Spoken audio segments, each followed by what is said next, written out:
Hi hello എല്ലാവർക്കും നമസ്കാരം. Sagar P S സിയുടെ മറ്റൊരു ക്ലാസ്സിലേക്ക് ഏവർക്കും ഹൃദ്യമായ സ്വാഗതം. നമ്മൾ ഡിഗ്രി തല മെയിൻസ് പരീക്ഷകൾക്ക് വേണ്ടിയിട്ടുള്ള പ്രിപ്പറേഷൻ ആരംഭിക്കുകയാണ്. നേരത്തെ ഓടിയെത്തണം. നിങ്ങൾ കട്ട് ഓഫ് വരാനോ അല്ലെങ്കിൽ എക്സാമിൻ്റെ റിസൾട്ട് അനൗൺസ് ചെയ്യാനോ ഒന്നും വെയിറ്റ് ചെയ്ത് നിൽക്കേണ്ടതില്ല. ഒരു കുട്ടിയും അത്യാവശ്യം നല്ല രീതിയിൽ പ്രിപ്പയർ ചെയ്തിട്ട് എഴുതിയവരാണ് നിങ്ങളെല്ലാവരും തന്നെയാണ് എൻ്റെ പ്രതീക്ഷ. ഒരു അത്യാവശ്യം 45+ അല്ലെങ്കിൽ ഒക്കെ മാർക്കുള്ള കുട്ടികളാണെന്നുണ്ടെങ്കിൽ നിങ്ങൾ എന്തെങ്കിലും പ്രിപ്പയർ ചെയ്യുക. അവസാനം പ്രിപ്പയർ ചെയ്യാണ്ട് പോയിട്ട് ആ സമയത്ത് നിങ്ങൾ ലിസ്റ്റിലുണ്ട്, പക്ഷേ പ്രിപ്പയർ ചെയ്യാൻ ഞാൻ ക്ലിയർ ആകില്ല എന്ന ഒരു ആത്മവിശ്വാസം ഇല്ലായ്മ കൊണ്ട് പ്രിപ്പയർ ചെയ്യാതെ പോയിട്ട് കുറേ ദിവസങ്ങൾ നമുക്ക് നഷ്ടപ്പെടേണ്ടതില്ല. കുറച്ച് മാസങ്ങൾ എടുക്കുമല്ലോ ഇതിൻ്റെ റിസൾട്ട് വരാനായിട്ട്. അപ്പോൾ എന്തായാലും പ്രിപ്പയർ ചെയ്യുക. നമുക്കപ്പോൾ ഈ മെയിൻസിന് വേണ്ടിയിട്ട് ഇൻ കേസ് നിങ്ങൾ അത് വേഴ്സ്റ്റ് കേസ് സിനാരിയോ ആണ്, ഒരു പക്ഷേ നിങ്ങൾക്ക് ആർക്കെങ്കിലും ലിസ്റ്റിൽ ഇടം നേടാൻ പറ്റിയില്ല, മെയിൻസിന് വേണ്ടി പ്രിപ്പയർ ചെയ്യാൻ പറ്റാണ്ട് പോയാൽ മെയിൻസ് അറ്റൻഡ് ചെയ്യാനുള്ളൊരു സാഹചര്യം കിട്ടാണ്ട് വന്നാൽ കൂടിയും നിങ്ങളീ പഠിക്കുന്ന കാര്യങ്ങളെല്ലാം അടുത്തൊരു പരീക്ഷയ്ക്ക് വേണ്ടിയിട്ട് എന്തായാലും നിങ്ങൾക്ക് ഉപയോഗപ്രദമാകും. അപ്പോൾ അതുകൊണ്ട് നിങ്ങൾ എന്തായാലും പഠിച്ചിരിക്കുന്നതുകൊണ്ട് ഒരു നഷ്ടം വരാൻ പോകുന്നില്ല. അതുകൊണ്ട് പരമാവധി കുട്ടികളും റിസൾട്ട് വന്നിട്ട് പഠിക്കാമെന്ന് കരുതി ഇരിക്കേണ്ട. ക്ഷമിക്കണം, എനിക്ക് ചെറിയൊരു പരിക്ക് പറ്റിയിട്ടുണ്ട് നാവിന്. അപ്പോൾ അതുകൊണ്ടാണ് സംസാരിക്കുമ്പോൾ ചെറിയൊരു ബുദ്ധിമുട്ട് തോന്നുന്നത്. ഞാൻ വലിയ കുഴപ്പമില്ലാണ്ട് സംസാരിക്കാൻ പറ്റും എന്ന് വിചാരിച്ചാണ് വന്നത്. പറ്റുമായിരിക്കാം ചിലപ്പോൾ ചില സമയത്ത് ഒരു പെയിൻ ഉണ്ടാകുന്നുണ്ട്. അല്ലാത്ത പക്ഷം ഓക്കെയാണ്. നമുക്ക് എന്തായാലും പഠിച്ചു നോക്കാം. വലിയ കുഴപ്പമില്ലാണ്ട് പോകുമെന്നാണ് പ്രതീക്ഷിക്കുന്നത്. അപ്പോൾ പറഞ്ഞു വന്നത്, നിങ്ങൾ പ്രിപ്പയർ ചെയ്യുക കേട്ടോ. നിങ്ങൾ സമയം ഒരിക്കലും വെറുതെ കളയേണ്ട ഈ ഒരു സാഹചര്യത്തെ മുന്നിൽ കണ്ടുകൊണ്ട്. കാരണം മെയിൻസിന് വേണ്ടി പ്രിപ്പയർ ചെയ്യുമ്പോൾ just cut off mark clear ചെയ്താൽ പോരാ. ഇവിടെ നിങ്ങൾ നല്ല രീതിയിലുള്ള മാർക്ക് സ്കോർ ചെയ്താൽ റാങ്ക് കിട്ടണം. നമുക്കിവിടെ റാങ്ക് കിട്ടി, നല്ല റാങ്ക് കിട്ടണം. എന്തെങ്കിലും റാങ്ക് കിട്ടിയിട്ടും കാര്യമൊന്നുമില്ല. റാങ്ക് ലിസ്റ്റിലോ സപ്ലിമെൻ്ററി ലിസ്റ്റിലോ വന്നിട്ട് ഒരു പ്രയോജനമില്ല. നല്ല റാങ്ക് കിട്ടിയാലേ നമുക്ക് ജോലിയിലേക്ക് എത്താൻ പറ്റുള്ളൂ. സോ അതുകൊണ്ട് ഉപേക്ഷയൊന്നും വിചാരിക്കാണ്ട് നിങ്ങൾ മെയിൻസിന് വേണ്ടിയിട്ട് start preparing from today onwards. ഇന്ന് മുതൽ നിങ്ങൾ എന്താ ഈ വീഡിയോ കാണുന്നുണ്ട്, ഇന്ന് മുതൽ തന്നെ നിങ്ങൾ പ്രിപ്പയർ ചെയ്ത് തുടങ്ങുക. നിങ്ങൾ പ്രിപ്പയർ ചെയ്യാനുള്ള തീരുമാനം എടുത്തത് കൊണ്ട് മാത്രമാണ് ശരിക്കും ഇന്നത്തെ ഈ ഒരു വീഡിയോ നിങ്ങൾ കാണുന്നത് പോലും. അല്ല, നമ്മൾ മെയിൻസിന് വേണ്ടിയിട്ട് തന്നെ കൊടുക്കുന്ന സെഷനാണ്. അപ്പോൾ നമുക്ക് എന്തായാലും ലൈഫ് സയൻസ് എന്ന് പറയുന്നൊരു ടോപ്പിക്കിനെ പറ്റിയിട്ടുള്ള ഡിസ്കഷൻ നടത്താനുണ്ട്. സയൻസുമായിട്ട് ബന്ധപ്പെട്ട് വരുന്ന കുറച്ച് കാര്യങ്ങൾ വളരെ ഇമ്പോർട്ടൻ്റ് ആയിട്ട് മെയിൻസിന് ചോദിക്കുന്ന ഒരു ഏരിയയാണ് നമ്മുടെ ഈ ലൈഫ് സയൻസ് ഏരിയ എന്ന് പറയുന്നത് കേട്ടോ. അപ്പോൾ ലൈഫ് സയൻസിനകത്ത് ഇമ്പോർട്ടൻ്റ് ആയിട്ട് PSCയിൽ നിന്ന് ചോദ്യങ്ങൾ ഒരുപാട് ചോദിച്ച് കാണുന്ന ഒരു പെർട്ടിക്കുലർ സെക്ടറാണ് നമ്മുടെ ഈ ലൈഫ് സ്റ്റൈൽ ഡിസീസസ് എന്ന് പറയുന്നത്. ലൈഫ് സ്റ്റൈൽ ഡിസീസസ് ആയിട്ട് ഒരുപാട് കൂട്ടരെ നമുക്ക് പഠിക്കാം. നമുക്ക് നോൺ കമ്മ്യൂണിക്കബിൾ ഡിസീസ്, അതാണ് ഈ ലൈഫ് സ്റ്റൈൽ ഡിസീസസിനെ otherwise called as non communicable disease. Life style ഡിസീസസിനെ നമ്മുടെ PSC സിലബസിനകത്ത് മറ്റൊരു രീതിയിൽ പറയുന്നത് നോൺ കമ്മ്യൂണിക്കബിൾ ഡിസീസസ്, NCD എന്ന് ചുരുക്കത്തിൽ പറയാം. NCD, non communicable disease. അപ്പോൾ ഈ NCD എന്ന ടേമൊക്കെ നിങ്ങൾ ഒരുപാട് അങ്ങോട്ട് പോകുമ്പോൾ കേൾക്കും, കാണുകയോ ചെയ്യും. അപ്പോൾ ഇപ്പോഴേ മനസ്സിലാക്കി വെച്ചോണ്ട് NCD എന്ന് പറഞ്ഞാൽ അത് നോൺ കമ്മ്യൂണിക്കബിൾ ഡിസീസ് എന്നതിനെ സൂചിപ്പിക്കുന്ന ടേമാണെന്ന് മനസ്സിലാക്കിയിരിക്കണം. അതുകൊണ്ട് ഞാൻ ഇപ്പോഴേ പറഞ്ഞു പോയതാണ്. അപ്പോൾ ഈ non communicable diseases otherwise life style disease എന്ന് പറയുന്ന കാറ്റഗറിക്കകത്ത് ഒട്ടനവധി രോഗങ്ങളെ നമ്മൾ പഠിക്കുന്നുണ്ട്. അതിലൊരു വളരെ പ്രധാനപ്പെട്ട ഒരുപാട് തവണ PSC ആവർത്തിച്ച് ചോദിക്കുന്ന ഒരു സെക്ടറാണ് ഡയബറ്റിസ് എന്ന് പറയുന്നത്. വളരെ പോപ്പുലർ ആയിട്ടുള്ള PSCക്ക് ഒരുപാട് ഇഷ്ടമുള്ളൊരു രോഗാവസ്ഥയാണ് ഈ ഡയബറ്റിസ്. PSCക്ക് വരണമെന്ന് ഇഷ്ടമുള്ളതെന്നല്ല, ചോദിക്കുന്നതിന് ഒരുപാട് ഇഷ്ടമുള്ളതാണ് ഡയബറ്റിസ്. കാരണം കുറച്ച് ടൈപ്പൊക്കെ നമ്മളിതിനകത്ത് പഠിക്കുന്നുണ്ട്. ചെറിയ ചില കൺഫ്യൂഷൻസൊക്കെ നമുക്ക് ഇതിനകത്ത് ക്രിയേറ്റ് ചെയ്യാനൊക്കെ പറ്റും. ഓക്കെ, അപ്പോൾ നമുക്ക് എന്തായാലും ആദ്യം എന്താണ് ഈ ലൈഫ് സ്റ്റൈൽ ഡിസീസസ് അല്ലെങ്കിൽ പ്രമേഹം അല്ലെങ്കിൽ ഡയബറ്റീസുമായി ബന്ധപ്പെട്ട് ചില ചോദ്യങ്ങൾ ചോദിച്ചിരിക്കുന്നതെന്നൊക്കെ ഒന്ന് നോക്കി മുന്നോട്ട് പോവാം. ആദ്യ ചോദ്യം, പ്രമേഹത്തിൻ്റെ ഏതു വകഭേദത്തെയാണ് ജീവിതശൈലി രോഗമായി കണക്കാക്കുന്നത്? ടൈപ്പ് 1 പ്രമേഹം, ഡയബറ്റിസ് ഇൻസിപ്പിഡസ്, ടൈപ്പ് 2 പ്രമേഹം, കീറ്റോനുറിയ. അപ്പോൾ ഇതിലേതാണ് ജീവിതശൈലി രോഗം, ലൈഫ് സ്റ്റൈൽ ഡിസീസ് എന്ന രീതിയിൽ പൂർണ്ണമായിട്ട് കണക്കാക്കാൻ പറ്റും? നമ്മൾ ഡയബറ്റീസിനെ തന്നെ മൊത്തത്തിൽ ജനറലി ജീവിതശൈലി രോഗം അല്ലെങ്കിൽ ഈ ലൈഫ് സ്റ്റൈൽ ഡിസീസ് എന്ന രീതിയിൽ തന്നെയാണ് കാറ്റഗറൈസ് ചെയ്യപ്പെടുന്നത്. എന്നാൽ കൂടിയും അതിൽ ഏറ്റവും കൂടുതൽ ജീവിതശൈലിയുമായിട്ട് ഇപ്പോൾ ഡയബറ്റീസ് നമ്മൾ പഠിക്കുമ്പോൾ മനസ്സിലാവും. ഒരു ടൈപ്പ് ഡയബറ്റീസ് എന്നൊക്കെ പറയുന്നത് നമ്മുടെ ജീവിതശൈലിയിൽ ഉണ്ടാകുന്ന മാറ്റങ്ങൾ കൊണ്ടൊന്നും ഉണ്ടാവണമല്ല, അല്ലാണ്ട് ജനിതകമായിട്ടുള്ള ചില വൈകല്യങ്ങളുടെ അടിസ്ഥാനത്തിൽ നമുക്ക് ഡയബറ്റീസ് ഉണ്ടാകുന്ന സിറ്റുവേഷൻ ഉണ്ട്. ഓക്കെ, അപ്പോൾ അതിനൊരിക്കലും പൂർണ്ണമായിട്ട് ജീവിതശൈലി രോഗം എന്ന് പറയാൻ പറ്റത്തില്ലല്ലോ. അപ്പോൾ അതുകൊണ്ടാണ് ഇവിടെ പർട്ടിക്കുലർലി എടുത്ത് ചോദിച്ചിരിക്കുന്നത് ഇതിൽ ഏത് ടൈപ്പാണ് ക്ലിയർ ആയിട്ട് എനിക്ക് ജീവിതശൈലി രോഗമായിട്ട് കാണാൻ പറ്റും. നിങ്ങൾ ഈ ഒരു ക്ലാസ് ഡിസ്കഷൻ കഴിയുമ്പോഴേക്കും അതിനെപ്പറ്റി കൃത്യമായ ധാരണ നിങ്ങൾക്ക് ഉണ്ടാവും, എന്നതൊരു സംശയമില്ല. അടുത്ത ചോദ്യം, ഇൻസുലിൻ്റെ ഉൽപ്പാദനം നടക്കാത്തത് മൂലമോ ഉൽപ്പാദിപ്പിക്കപ്പെടുന്ന ഇൻസുലിൻ പ്രവർത്തിക്കാത്തത് മൂലമോ ഉണ്ടാകുന്ന രോഗാവസ്ഥ ഏത് എന്നുള്ളതാണ് ചോദ്യം. Diabetes insipidus, acromegaly, diabetes mellitus, വാമനത്വം. അപ്പോൾ ഇതിലേതാണ് ഇൻസുലിൻ്റെ ഉൽപ്പാദനം നടക്കാത്തതോ അല്ലെങ്കിൽ ഉൽപ്പാദിപ്പിക്കുന്ന ഇൻസുലിൻ പ്രവർത്തിക്കാത്തതോ മൂലമുണ്ടാകുന്ന രോഗാവസ്ഥ എന്നുള്ളതാണ് ചോദ്യം എന്ന് പറയുന്നത്. ഇതിൻ്റെ ഉത്തരം വളരെ ക്ലിയറാണ്. നമ്മളിത് പഠിക്കുമ്പോൾ ഏറ്റവും പ്രധാനമായിട്ട് നമ്മൾ പഠിക്കുന്ന ഈ ഒരു ടോപ്പിക്കുമായിട്ട് ബന്ധപ്പെട്ട് തന്നെയാണ്. അപ്പോൾ ഏതാണ് അതിൻ്റെ ഉത്തരം എന്നുള്ളതാണ് ഈ ഒരു ചോദ്യം എന്ന് പറയുന്നത്. അടുത്ത ചോദ്യം, അപ്പോൾ 2 ചോദ്യങ്ങളെ ഞാനിപ്പോൾ പരിചയപ്പെടുത്തുന്നുള്ളൂ. കൂടുതൽ ചോദ്യങ്ങൾ ഇതുമായി ബന്ധപ്പെട്ട് ചോദിച്ചിട്ടുണ്ട്. നമ്മൾ PYQ ഡിസ്കഷൻ എന്തായാലും ഡീറ്റെയിൽ ആയിട്ട് പിന്നീട് നോക്കുന്നുണ്ട്. ആ സമയത്ത് കൂടുതൽ ഇൻഫർമേഷൻസ് നമുക്ക് ഷെയർ ചെയ്യാം. തൽക്കാലം ഈ 2 ചോദ്യങ്ങളെ ഒന്ന് നിങ്ങൾ മനസ്സിലാക്കി വെച്ചോ. റെലവൻ്റ് ആണ് സംഗതി എന്നുള്ളത് അറിയാൻ വേണ്ടി മാത്രം. അപ്പം നമുക്ക് ജീവിതശൈലി രോഗങ്ങളെ ആദ്യം ഒന്ന് നോക്കി പോകേണ്ടതുണ്ട് അല്ലേ. ജീവിതശൈലി രോഗത്തിലെ ഡയബറ്റിസ് എന്ന് പറയുന്ന ഈ പ്രധാനപ്പെട്ട രോഗാവസ്ഥ എന്താ സൂചിപ്പിക്കുന്നതെന്ന് അറിയുന്നത്. So diabetes is a group of metabolic disorders fundamentally characterized by hyperglycemia in the absence of treatment. അതായത് ഹൈപ്പർഗ്ലൈസീമിയ വേറൊന്നുമില്ല, നമ്മുടെ ബ്ലഡിനകത്ത് നമുക്ക് എല്ലാവർക്കും അറിയാം നമ്മുടെ ബോഡിക്ക് ആവശ്യമായിട്ടുള്ള കംപ്ലീറ്റ് ന്യൂട്രിയൻസും വാട്ടറും മിനറൽസും അതുപോലെ ഹോർമോൺസ് എന്നിവയെല്ലാം ട്രാൻസ്മിറ്റ് ചെയ്യുന്നത് ഈസ് ത്രൂ ബ്ലഡ്. നമുക്കറിയാവുന്ന കാര്യമാണ്. ബ്ലഡിലൂടെയാണ് ഇതെല്ലാം ട്രാൻസ്മിറ്റ് ചെയ്യപ്പെടുന്നത്. നമ്മുടെ ഓരോ ഇപ്പോൾ നമ്മൾ പറയാറില്ലേ, ശിരസ് മുതൽ അങ്ങ് പാദം വരെയുള്ള കംപ്ലീറ്റ് നാഡീവ്യവസ്ഥകൾ, അല്ലെങ്കിൽ നാഡീവ്യവസ്ഥ എന്തുകൊണ്ട് ഇത്രയും കോംപ്ലിക്കേറ്റഡ് ആയിട്ട് ഇത്രയും കോംപ്ലക്സ് ആയിട്ട് ഇവിടെ രൂപകൽപ്പന ചെയ്തിരിക്കുന്നു? ബിക്കോസ് എല്ലായിടത്തും ബ്ലഡ് എത്തേണ്ട ആവശ്യമുണ്ട്. ഓക്സിജനും കാർബൺ ഡൈ ഓക്സൈഡ് ഉൾപ്പെടെയുള്ളവരുടെ ട്രാൻസ്പോർട്ടേഷൻ പോലും ചെയ്യുന്നത് ബ്ലഡാണ്. നമുക്ക് വേണ്ട ഓക്സിജൻ എല്ലായിടത്തേക്ക് എത്തിക്കുന്നതും ആവശ്യമില്ലാത്ത കാർബൺ ഡൈ ഓക്സൈഡിനെ നീക്കം ചെയ്യുന്നത് ഉൾപ്പെടെ ബ്ലഡാണ് ചെയ്യുന്നതെന്നുള്ളതാണ്. അപ്പോൾ ബ്ലഡ് എല്ലായിടത്തും എത്തുന്നു എന്ന് ഉറപ്പാക്കുക നമ്മുടെ ബോഡി വളരെ എസെൻഷ്യലായിട്ട് ചെയ്യുന്ന ഒരു കോമ്പോണൻ്റാണ്. നമ്മൾ സർക്കുലേറ്ററി സിസ്റ്റം പഠിക്കും, അപ്പോൾ നമുക്ക് മനസ്സിലാവും സർക്കുലേറ്ററി സിസ്റ്റം അതിന് വേണ്ടിയിട്ട് പ്രവർത്തിക്കുന്ന ഒരു സിസ്റ്റമാണ് നമ്മുടെ ബോഡി. അപ്പോൾ ഈ ബ്ലഡിനകത്ത് ഞാനിപ്പോൾ സൂചിപ്പിച്ച പോലെ ഒരുപാട് എലമെൻറ്റ്സ് അപ്പോൾ ഉണ്ടാവും. ന്യൂട്രിയൻസ് ആയിട്ട് നമ്മൾ കഴിക്കുന്ന ഫുഡിൽ നിന്നുള്ള എലമെൻറ്റ്സ്, നമ്മൾ കഴിക്കുന്ന ഫുഡിൽ നിന്നുള്ള ന്യൂട്രിയൻസും മറ്റു കാര്യങ്ങളും എല്ലാം അബ്സോർബ് ചെയ്യപ്പെടുന്നത് ബ്ലഡിലേക്കാണ്. നേരിട്ട് ഓരോ അവയവത്തിലേക്ക് എത്തുകയല്ല ചെയ്യുന്നത്. ഇത് ആമാശയത്തിൽ നിന്നും ഇൻറ്റസ്റ്റൈനിൽ നിന്നുമൊക്കെ ബ്ലഡിലേക്കാണ് അബ്സോർബ് ചെയ്യപ്പെടുക, ന്യൂട്രിയൻസും മിനറൽസും എല്ലാം. ഒപ്പം ഷുഗറും അബ്സോർബ് ചെയ്യപ്പെടുക. ഷുഗറും അബ്സോർബ് ചെയ്യാൻ നമുക്ക് ആവശ്യമാണ്. നമ്മൾ ജീവിക്കാനായിട്ട് ഷുഗർ എന്ന് പറയുന്ന സാധനവും നമുക്ക് ആവശ്യമുള്ളത് തന്നെയാണ്. കാർബോഹൈഡ്രേറ്റ്സ്, ഷുഗർ ആവശ്യമുണ്ട്, അതാണ് നമുക്ക് എനർജി പ്രൊവൈഡ് ചെയ്യുന്നത്. ഷുഗറിൽ നിന്ന് മാത്രം, കാർബോഹൈഡ്രേറ്റിൽ നിന്ന് മാത്രമല്ല നമുക്ക് എനർജി കിട്ടുക. നമുക്ക് എനർജി കിട്ടുന്ന മറ്റൊരു ന്യൂട്രിയൻ്റ് എന്ന് പറയുന്നത് ഫാറ്റാണ്. അത് ഓർത്ത് വെച്ചോണം. അപ്പോൾ ഫാറ്റിൽ നിന്ന് നമുക്ക് എനർജി കിട്ടും, കാർബോഹൈഡ്രേറ്റിൽ നിന്ന് നമുക്ക് എനർജി കിട്ടുന്നുണ്ട്. പ്രധാനമായിട്ടുള്ള 2 പേര് ഇത് PSC നിരന്തരം ചോദിക്കുന്ന കുട്ടികളെ തെറ്റിക്കുന്ന ഒരു ചോദ്യം കൂടിയാണ്. അതുകൊണ്ട് പറഞ്ഞെന്ന് മാത്രം. അപ്പോൾ ഇവിടെ നമ്മുടെ ബ്ലഡിൽ എല്ലാത്തിനും ഒരു ലിമിറ്റ് ഉണ്ട്. ഇപ്പോൾ ഫോർ എക്സാമ്പിൾ നമ്മുടെ ബ്ലഡിൽ സോൾട്ടുകൾ ഉണ്ടാവും, വിവിധ തരം സോൾട്ടിൻ്റെ പ്രസൻസ് ഉണ്ടാവും, ഷുഗറിൻ്റെ പ്രസൻസ് ഉണ്ടാവും, ഹോർമോൺസിൻ്റെ പ്രസൻസ് ഉണ്ടാവും, വാട്ടറിൻ്റെ പ്രസൻസ് ഉണ്ടാവും, ആൻറ്റികോയാഗുലൻസ് അല്ല കൊയാഗുലൻസിൻ്റെ പ്രസൻസ് ഉണ്ടാവും, WBCയുടെ പ്രസൻസ് ഉണ്ടാവും, RBCയുടെ പ്രസൻസ് ഉണ്ടാവും, പ്ലാസ്മയുണ്ട്, ഹോർമോൺസ്, നമ്മളീ പറയുന്ന എല്ലാവരും ഉണ്ട്. പക്ഷേ ഇതിലെല്ലാം തോന്നിയ അളവിലല്ല ബ്ലഡിനകത്ത് ഉണ്ടാവണം. ഇതിനൊക്കെ നിശ്ചിതമായിട്ടുള്ള പെർസെൻറ്റേജസ് ഉണ്ട്. ഇത്ര അളവിൽ RBC വേണം, ഇത്ര അളവിൽ WBC വേണം, ഇത്ര അളവിൽ പ്ലാസ്മ ഉണ്ടാവണം, ഇത്രയും ഷുഗർ ആവാം, ഇത്രയും സോൾട്ടുകളാവാം, ഇത്രയും ഹോർമോൺസിൻ്റെ എന്ന തരത്തിലാവാം. ഓക്കെ, ഇതിനൊക്കെ ലിമിറ്റ്സ് ഉണ്ട്. It's too painful. അപ്പോൾ ഈ പറയുന്ന ലിമിറ്റ്സ് ഭേദിച്ചാൽ, ഇപ്പോൾ സോൾട്ടിൻ്റെയോ ഷുഗറിൻ്റെയോ വാട്ട് എവർ ഇറ്റ് ഈസ്, ഈ ലിമിറ്റ്സ് ഭേദിച്ചാൽ നമ്മുടെ ബോഡി അത് അക്സെപ്റ്റ് ചെയ്യുന്നതിന് ചെറിയ ബുദ്ധിമുട്ടുകൾ കാണിക്കും. ഉദാഹരണത്തിന് നമ്മുടെ ശരീരത്തിൽ ബ്ലഡിലുള്ള ഗ്ലൂക്കോസ് അഥവാ ഷുഗറിൻ്റെ കണ്ടൻറ്റിനും ഒരു നിശ്ചിതമായിട്ടുള്ള അളവുണ്ട്. നമ്മുടെ ഒരു നോർമൽ ഹ്യൂമൻ ബോഡിയിൽ ഷുഗർ വാല്യൂ, നമ്മുടെ ബ്ലഡിൽ ഉണ്ടാവേണ്ട ഷുഗറിൻ്റെ വാല്യൂവിന് ഒരു ലിമിറ്റ് ഉണ്ട്. അതിനേക്കാൾ കൂടുതൽ ഷുഗർ പോയാൽ ഉടനെ ഞാൻ കയറി അതിന് ഡയബറ്റീസ് ഒന്നും വിളിക്കത്തൊന്നുമില്ല കേട്ടോ. That is another thing. For example നമുക്ക് ഇൻസ്റ്റൻറ്റേനിയസ് ആയിട്ടുള്ള ഷുഗർ ഹൈക്കുകൾ ഉണ്ടാവാം.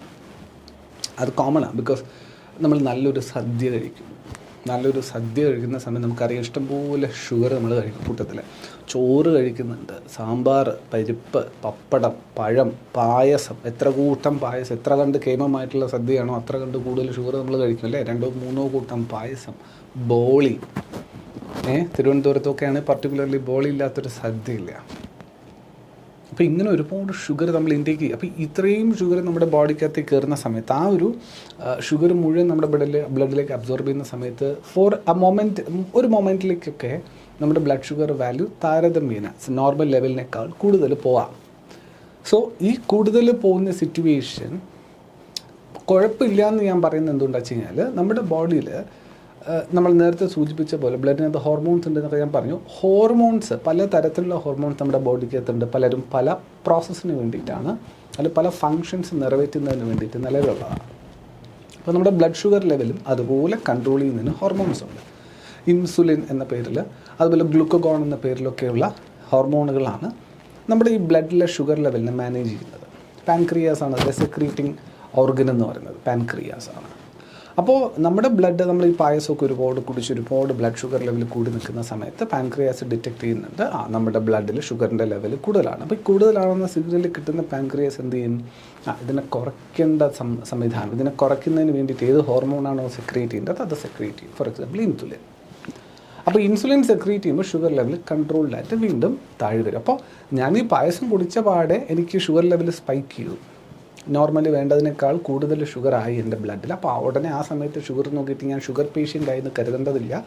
It will take a few minutes. നമ്മൾ കുറച്ച് മിനിറ്റുകൾ എടുത്തിട്ടാണ് ഇൻസുലിൻ കിക്ക് ചെയ്യുക. ആ ഇൻസുലിൻ കിക്ക് ചെയ്ത് ബ്ലഡിലെ ഷുഗർ ലെവൽ മാനേജ് ചെയ്ത് തന്നെ എന്ത് ചെയ്തോളും, നോർമലിലേക്ക് കൊണ്ടുവന്നോളും. അങ്ങനെ നോർമലിലേക്ക് കൊണ്ടുവന്ന സിറ്റുവേഷൻ ഉണ്ടെങ്കിൽ, അല്ലെങ്കിൽ ഇങ്ങനെ കൊണ്ടുവരണം എന്നതാണ് ജനറലി നമ്മുടെ ബോഡിയുടെ ഡിസൈൻ പറയുന്നത്. ഓക്കെ, ഇതാണ് നമ്മുടെ ബോഡി ചെയ്യേണ്ടത്. നമ്മൾ ഇൻ കേസ് കൂടുതൽ ഷുഗർ കഴിച്ചാൽ ആ കൂടുതലാകുന്ന ഷുഗർ ബ്ലഡിലേക്ക് നേരിട്ട് പോകാണ്ട് അതിനെ കൺട്രോൾ ചെയ്ത് ലിമിറ്റ് ചെയ്യാനായിട്ട് ഒരു ഏജൻറ്റ്, ഒരു കൺട്രോളിങ് ബോഡി അവിടെ പ്രവർത്തിക്കുന്നുണ്ട്. അതാണ് നമ്മുടെ പാൻക്രിയാസ്. എന്നാൽ ചില ആൾക്കാരുടെ കാര്യത്തിൽ what if this pancreas doesn't secrete insulin. ഇപ്പം ഞാൻ ആവശ്യത്തിന് മധുരം കഴിച്ചു, പക്ഷേ പാൻക്രിയാസ് ഇൻസുലിൻ ഒന്നും സെക്രീറ്റ് ചെയ്തില്ല എന്ന് കരുതുക. എന്തോ പറ്റുവടാ, എൻ്റെ ബ്ലഡിൽ നേരത്തെ ഹൈക്ക് ഉണ്ടായ ഷുഗർ ലെവൽ അതുപോലെ നിലനിൽക്കും. അതിനെ കൺട്രോൾ ചെയ്യാനുള്ള മെക്കാനിസം അവിടെ ഇല്ലാണ്ട് പോകും. ശരിയാണോ?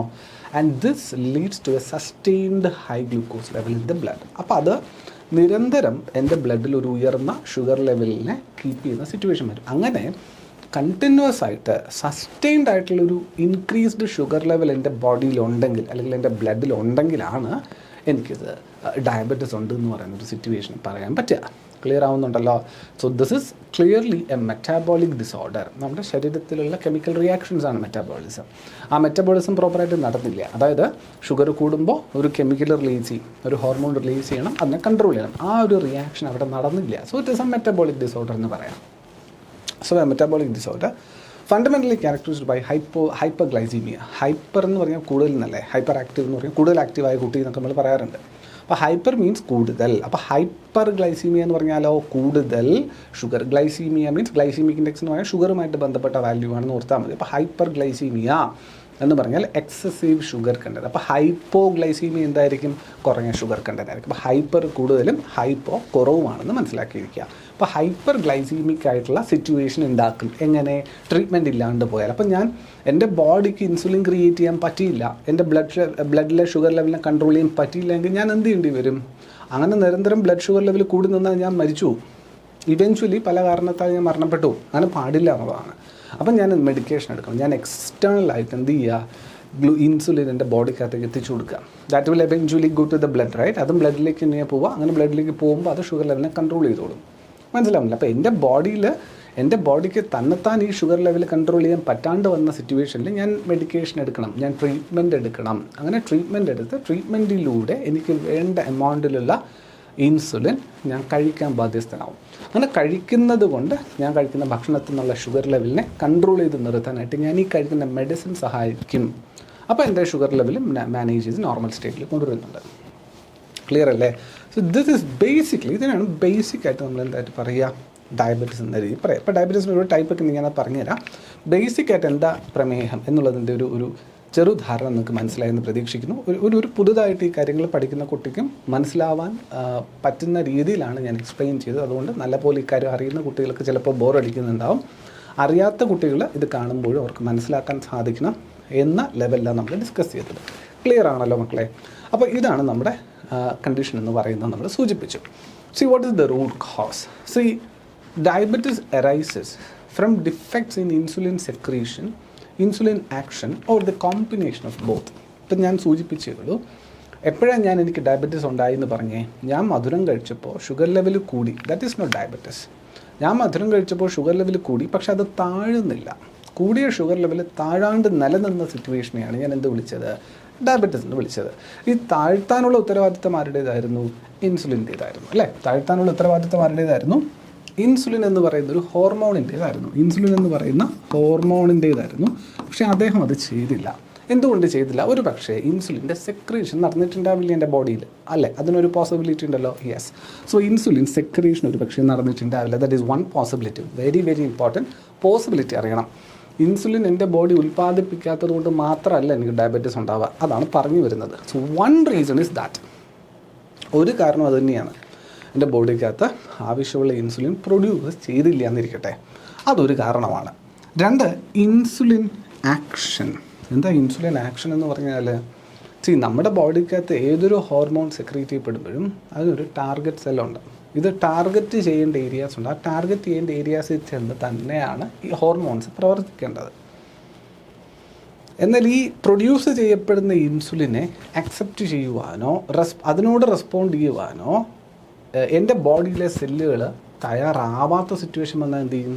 പ്രൊഡ്യൂസ് ചെയ്യുന്ന ഇൻസുലിൻ വേസ്റ്റ് അവരോടും ചെന്ന് ബൈൻഡ് ചെയ്യത്തില്ല. ഇത് ശരി, ഇൻസുലിൻ എവിടെയെങ്കിലും ചെന്ന് ഇരിക്കാനുള്ള സ്ഥലമാണ്. ഇപ്പോൾ എനിക്ക് ഇത്തിരി നല്ല വലുപ്പമുള്ള ഒരാളാണ് ഞാൻ വിചാരിച്ചോ, എനിക്ക് ഇരിക്കാനും തക്കവണ്ണം കേപ്പബിൾ ആയിട്ടുള്ള ഒരു കസേര അവിടെ വേണം, എങ്കിലും എനിക്കിന്ന് ഇരിക്കാൻ പറ്റും. ചെറിയ കസേരകളിൽ എനിക്ക് ഇരിക്കാൻ പറ്റില്ലല്ലോ. അപ്പം ഞാൻ ഇങ്ങനെ വന്ന് നോക്കുക, എനിക്കിരിക്കാൻ പറ്റിയ കസേര എവിടെ ഉണ്ടെന്ന് ഞാൻ ഇങ്ങനെ നോക്കി വരികയാണ്.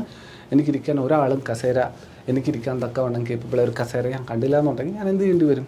എനിക്കവിടെ ഇരിക്കാൻ പറ്റില്ല, ഞാൻ പുറത്ത് പോകണം, ഞാൻ അല്ലെങ്കിൽ നിൽക്കേണ്ടി വരും അവിടെ. ശരിയല്ലേ? അതുപോലെയാണ് ഓരോ ഹോർമോൺ സെക്രീഷനും എൻ്റെ ബോഡിക്കകത്ത്.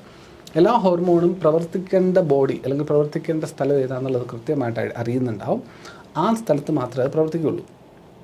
അപ്പോൾ അത് ഈ പ്രൊഡ്യൂസ് ചെയ്ത് വരുന്ന ഇൻസുലിനെ റിസീവ് ചെയ്യാനുള്ള സെൽസിൻ്റെ കപ്പാസിറ്റി അതില്ലാണ്ടായി കഴിഞ്ഞാൽ ഈ പ്രൊഡ്യൂസ് ചെയ്യുന്ന ഇൻസുലിൻ കൊണ്ട് പ്രത്യേകിച്ച് പ്രയോജനമൊന്നുമില്ല. ശരിയല്ലേ? അതാണ് ഇൻസുലിൻ്റെ ആക്ഷനിൽ ഒരു പക്ഷേ ഡിഫക്റ്റ് ഉണ്ടാകാം എന്ന് പറഞ്ഞത്. അത് നമ്മുടെ ബോഡിക്കുള്ളിൽ സെല്ലുകളുടെ ഡിഫക്റ്റ് ആവാം, ചിലപ്പോൾ ഇൻസുലിൻ്റെ ഡിഫക്റ്റും ആവാം. ഇനി അതുമല്ല എന്നുണ്ടെങ്കിലോ ഇതിൻ്റെ രണ്ടിൻ്റെയും കോമ്പിനേഷനിലുള്ളൊരു ഡിഫക്റ്റ് ആവാം. സെക്രീഷൻ ചിലപ്പോൾ കുറവായിരിക്കും, ഉള്ളതാണെങ്കിലോ പ്രോപ്പറായിട്ട് ആക്ട് ചെയ്യുന്നുണ്ടാവില്ല, രണ്ടും സംഭവിച്ചേക്കാം അല്ലേ? അപ്പോൾ ഇതാണ് മൂല കാരണമെന്ന് പറയുന്നത് ഡയബറ്റീസ് ഉണ്ടാകുന്നതിനുള്ളത്. ഇത് മെറ്റബോളിക് ഇമ്പാക്റ്റ് എന്താണ്? So the disease causes widespread disturbances in the metabolism of carbohydrates, fats and proteins. Energy തരുന്ന ഐറ്റംസ് ഇവന്മാരൊക്കെയാണ് കാർബോഹൈഡ്രേറ്റ്സും ഫാറ്റും പ്രോട്ടീനും ഒക്കെ. അപ്പോൾ ഇവരുടെ മെറ്റാബോളിസത്തെയാണ് ഈ ഒരു ഇൻസുലിൻ പ്രൊഡക്ഷൻ ആക്ച്വലി ബാധിക്കുക. ഇപ്പോൾ ഞാൻ ചോറ് കഴിക്കുന്ന, നമ്മൾ മലയാളികൾ ചോറ് കഴിക്കുന്ന ആൾക്കാരാണ്, അരി ആഹാരം കഴിക്കുന്ന ആൾക്കാരാണ്. അരി ആഹാരം എന്ന് പറയുന്ന സംഭവം ശരിക്കും പറഞ്ഞാൽ നല്ല കാർബോഹൈഡ്രേറ്റ് നമുക്ക് എല്ലാവർക്കും അറിയാം. അപ്പോൾ ഈ കാർബോഹൈഡ്രേറ്റ് നമ്മുടെ ബോഡിക്കകത്തേക്ക് ചെല്ലുന്ന സമയത്ത് നമുക്കിത് കുറേയൊക്കെ സ്റ്റോർ ചെയ്യണം അല്ലേ? പക്ഷേ ഇത് നേരിട്ട് നമ്മുടെ ബോഡിക്കകത്തേക്ക് കയറി ബ്ലഡ് ഷുഗർ ലെവലിൽ നിന്ന് കൂട്ടും. ഫാറ്റ് കഴിക്കുമ്പോൾ അതിനകത്തുണ്ട് ഷുഗർ കണ്ടൻറ്റ്, പ്രോട്ടീൻസിലുണ്ട്. അപ്പോൾ ഇതെല്ലാം നമ്മുടെ ബോഡിയിലെ ബ്ലഡ് ഷുഗർ ലെവലിനെ കൂട്ടും. അപ്പോൾ അത് നമ്മുടെ ബോഡിയിലുള്ള മെറ്റാബോളിസത്തിന് ഡിസ്റ്റർബൻസ് ഉണ്ടാക്കുന്ന സിറ്റുവേഷനാണെന്നാണ് പറയുന്നത്. So what level of glucose in a blood test taken before breakfast indicates diabetes? ഇപ്പോൾ നമ്മൾ പൊതുവേ നിങ്ങൾ ഡയബറ്റീസ് ഉള്ള ആരെങ്കിലും ഇപ്പോൾ അച്ഛനോ അമ്മയോ അല്ലെങ്കിൽ ബന്ധുക്കളിൽ ആരെങ്കിലും ഒക്കെ ഡയബറ്റീസ് ഉണ്ടെങ്കിൽ നിങ്ങൾ അവർ പറയുന്നത് കേട്ടിട്ടുണ്ടാവുമായിരിക്കും. ബ്ലഡ് ഷുഗർ ലെവൽ ഫാസ്റ്റിങ്ങിൽ ഷുഗർ എത്രയുണ്ട് എന്നൊക്കെ ചോദിക്കും, നിങ്ങൾ കേട്ടിട്ടുണ്ടാവും. ഫാസ്റ്റിംഗ് എന്ന് പറഞ്ഞാൽ കുറേ നേരം ആഹാരം കഴിക്കാതിരിക്കുന്ന സിറ്റുവേഷനെയാണ് നമ്മൾ ഫാസ്റ്റിംഗ് എന്ന് പറയുന്നത്. പട്ടിണി കിടക്കുക എന്നുള്ളത് വേണമെങ്കിൽ പറയാം. ഫാസ്റ്റിംഗ് കിടക്കുക എന്ന് പറഞ്ഞാൽ പട്ടിണി കിടക്കുക. നമ്മൾ പറയാറില്ല, ഇപ്പോൾ ഗാന്ധിജിയുടെ സ്ഥിരം ഒരു സമരരീതിയാണ് ഫാസ്റ്റിംഗ്. ചിലർ ഫാസ്റ്റിംഗ് ടിൽ ഡെത്ത് എന്നൊക്കെ പറഞ്ഞിട്ട് കിടക്കുന്നുണ്ട്. മരണം വരെ നിരാഹാര സമരം എന്നൊക്കെ പറയും, ഫാസ്റ്റിംഗ് ടിൽ ഡെത്ത്. അപ്പോൾ നിരാഹാരത്തെയാണ് ഫാസ്റ്റിംഗ് എന്ന് പറയും, ആഹാരം കഴിക്കാതെ നിൽക്കുന്ന സിറ്റുവേഷൻ. അപ്പോൾ നമുക്ക് എപ്പോഴാണ് ഫാസ്റ്റിംഗ്, നമ്മളെപ്പോഴാണ് ആഹാരം കഴിക്കാതെ ദീർഘനേരം നിൽക്കുന്ന സിറ്റുവേഷൻ ഉള്ളത്? എപ്പോഴാണ്? ആലോചിച്ച് നോക്കി. രാവിലെ കഴിച്ച് നമ്മൾ ബ്രേക്ക്ഫാസ്റ്റ് കഴിക്കും, കുറച്ച് നേരം കഴിഞ്ഞ് ഇടയ്ക്ക് എന്തെങ്കിലും ചിലപ്പോൾ പലഹാരം കഴിക്കും, ഉച്ചയ്ക്ക് ലഞ്ച് കഴിക്കും, വീണ്ടും വൈകിട്ട് എന്തെങ്കിലും പലഹാരം കഴിക്കും, ചിലപ്പോൾ രാത്രിയാകുമ്പോൾ ഭക്ഷണം വീണ്ടും കഴിക്കും, എന്നിട്ടാണ് കിടക്കണേ. നമ്മൾ ലൈവായിട്ട് നിൽക്കുന്ന സമയത്ത്, അല്ലെങ്കിൽ നമ്മൾ ഉണർന്ന് നിൽക്കുന്ന സമയത്തൊക്കെ നമ്മൾ ഇൻ്റർമീഡിയൻ്റായിട്ട് എന്തെങ്കിലുമൊക്കെ നമ്മൾ കൺസ്യൂം ചെയ്യും. അപ്പം നമ്മൾ ഫാസ്റ്റിംഗ് ഒരുപാട് നേരം നമ്മൾ ആഹാരം കഴിക്കാതിരിക്കുന്ന സിറ്റുവേഷൻ ഉണ്ടെങ്കിൽ നമ്മൾ ഉറങ്ങാതിരിക്കുമ്പോഴാണ്, നമുക്ക് ബോധമില്ലാത്ത സമയത്താണ് നമ്മൾ കഴിക്കേണ്ടത്, ഇല്ലാത്തപ്പോൾ നമ്മൾ എന്തെങ്കിലുമൊക്കെ വാരി വലിച്ച് കഴിക്കും എന്ന് പറയുന്ന മാതിരിയാണ്, ശരിയല്ലേ? അപ്പോൾ അതുകൊണ്ടാണ് പൊതുവേ ഈ ഉറക്കം എണീറ്റ് ആദ്യ ബ്രേക്ക്ഫാസ്റ്റ് എന്ന് പറയുന്ന ഭക്ഷണം അത് കഴിക്കുന്നതിന് മുൻപുള്ള സിറ്റുവേഷൻ എന്ന് പറയുമ്പോൾ നമ്മൾ വളരെ ദീർഘനേരം ആഹാരം ഒന്നും കഴിക്കാതെ എൻ്റെ ബ്ലഡിൽ ഏറ്റവും കുറവ് ഷുഗർ കണ്ടൻറ്റുള്ള സാഹചര്യമായിരിക്കും അത്. ഞാൻ വെളുപ്പിന് ഉറക്കം എണീറ്റ് ആദ്യത്തെ ഭക്ഷണം കഴിക്കുന്നതിന് മുമ്പുള്ള സിറ്റുവേഷൻ എന്ന് പറയുന്നതായിരിക്കും എൻ്റെ ബോഡിയിൽ ഏറ്റവും കൂടുതൽ ഷുഗർ കുറഞ്ഞു നിൽക്കുന്ന സിറ്റുവേഷൻ. അപ്പോൾ ആ സിറ്റുവേഷനിൽ ഞാൻ എൻ്റെ ബ്ലഡ് ടെസ്റ്റ് ചെയ്യും. ആ ടെസ്റ്റ് ചെയ്യുന്ന ഷുഗർ ലെവലിനെയാണ് ഞാൻ ഫാസ്റ്റിംഗ് ടെസ്റ്റ് എന്ന് പറയുക. ഫാസ്റ്റിങ്ങിലുള്ള ഷുഗർ ടെസ്റ്റ് പറയുന്നത് ഗ്ലൂക്കോസ് ടെസ്റ്റ് അറ്റ് ഫാസ്റ്റിംഗ് എന്ന് പറയും. അപ്പോൾ ഈ ഫാസ്റ്റിങ്ങിലുള്ള ഗ്ലൂക്കോസിൻ്റെ ലെവൽ പരിശോധിക്കുമ്പോൾ നിങ്ങളുടെ ബോഡിയിൽ അത് 126 mg/100 ml ഓർ ഹയർ, അതിൽ കൂടുതലാണ്. 126 mg കൂടുതലാണ് നിങ്ങളുടെ ഫാസ്റ്റിങ്ങിലെ ബ്ലഡ് ഷുഗർ ലെവലെങ്കിൽ that can indicate you having a probable diabetes. നിങ്ങൾക്ക് എന്തുണ്ടെന്നുള്ളതിൻ്റെ ഒരു സൂചനയാണത്, ഡയബറ്റീസ് ഉണ്ടെന്നുള്ളത്. ഇപ്പോൾ ഞാൻ നേരത്തെ പറഞ്ഞാൽ ഇറ്റ് മൈറ്റ് ഡിഫർ. നിങ്ങൾ തലേദിവസം കഴിച്ച ഭക്ഷണമായിട്ട് വേണ്ടെങ്കിൽ ഇതിനെ കണക്ട് ചെയ്യാൻ പറ്റുവാണെങ്കിൽ, സോ അതുകൊണ്ട് നിങ്ങൾ ഒരു 126 പുറകെ കണ്ടു എന്ന് എഴുതിയിട്ട് നിങ്ങളങ്ങ് ഉറപ്പിക്കേണ്ട. ഒരു കൺസിക്വൻ്റ് ആയിട്ടുള്ള 2-3 ദിവസം കൂടി നോക്കി വയ്ക്കുക. അപ്പോൾ കണ്ടിന്യൂസ് ആയിട്ട് നിങ്ങൾക്ക് 126+ തന്നെയാണ് കാണിക്കുന്നതെന്നുണ്ടെങ്കിൽ that is a probable chance of diabetes. അങ്ങനെയാണെങ്കിൽ നിങ്ങളൊരു ഒരു ഫിസിഷ്യനെ കൺസൾട്ട് ചെയ്യേണ്ട ഒരു ആവശ്യം ഉണ്ടാവും എന്നുള്ളത് വാസ്തവമായിരിക്കും. Okay, every year the world health organisation and the International Diabetes Federation jointly observe the World Diabetes Day. എന്നാണത് November 14. സ്ഥിരം PSC ചോദ്യത്തിൽ ഉൾപ്പെടുത്തിയിരിക്കുന്ന ഒരു ചോദ്യമാണ്. വേൾഡ് ഡയബറ്റിസ് ഡേ എന്നാണ് നവംബർ മാസം 14 അപ്പോൾ ആരൊക്കെ ചേർന്ന് ഇത് ആചരിക്കുന്നത്?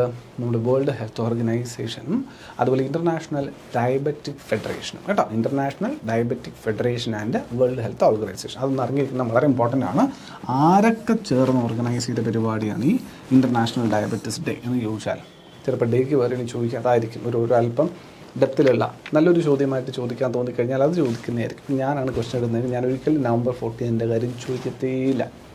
സാധാരണ കുട്ടികൾ അത് പഠിക്കും. സാധാരണ കുട്ടികൾ ഈ കാണാപ്പാഠം പഠിക്കുന്ന കുട്ടികളൊക്കെ ഇല്ലടാ, അങ്ങനെയുള്ള പിള്ളേരൊക്കെ ഇത് വായിച്ചിട്ട് നമുക്ക് പഠിച്ച് കാണാപ്പാഠം പഠിക്കും. സുഖമാണ് അല്ലേ? പഠിക്കുന്നുണ്ട്. World diabetes day November 14, world diabetes day November 14 പഠിച്ചു വെക്കും. ഞാൻ ചോദ്യം വിടുകയാണെങ്കിൽ അതായിരിക്കില്ല ചോദിക്കും. ഞാൻ ചോദിക്കും എന്താ ഈ വേൾഡ് ഡയബറ്റിസ് ഡേ എന്ന് ഈ November 14 നിർണ്ണയിച്ചത് ആരാണ്, ആരൊക്കെ ചേർന്നാണ് എന്ന് ചോദിക്കും. അല്ലെങ്കിൽ അതിൽ വേൾഡ് ഹെൽത്ത് ഓർഗനൈസേഷനോടൊപ്പം ഉണ്ടായിരുന്ന ആരാണ്, അല്ലെങ്കിൽ അതിനകത്ത് ഇൻ്റർനാഷണൽ ഡയബറ്റിക് ഫെഡറേഷനോടൊപ്പം ഉണ്ടായിരുന്ന ആരാണ് എന്നുള്ള രീതിയിലേക്കുള്ള ചോദ്യമായിരിക്കും ചോദിക്കുക. അതാണ് നമുക്ക് നിലവാരമുള്ളൊരു ചോദ്യമായിട്ട് എക്സ്പെക്ട് ചെയ്യാൻ പറ്റുക. 2025 theme diabetes across life stages എന്നായിരുന്നു കേട്ടോ. 2026 തീമിന് സമയമായിട്ടില്ല, November 14 വരെ കാക്കണ്ടേ. അപ്പോൾ 2025 തീം നമ്മൾ പഠിച്ചു വെക്കുക diabetes across life stages. Diabetes across life stages.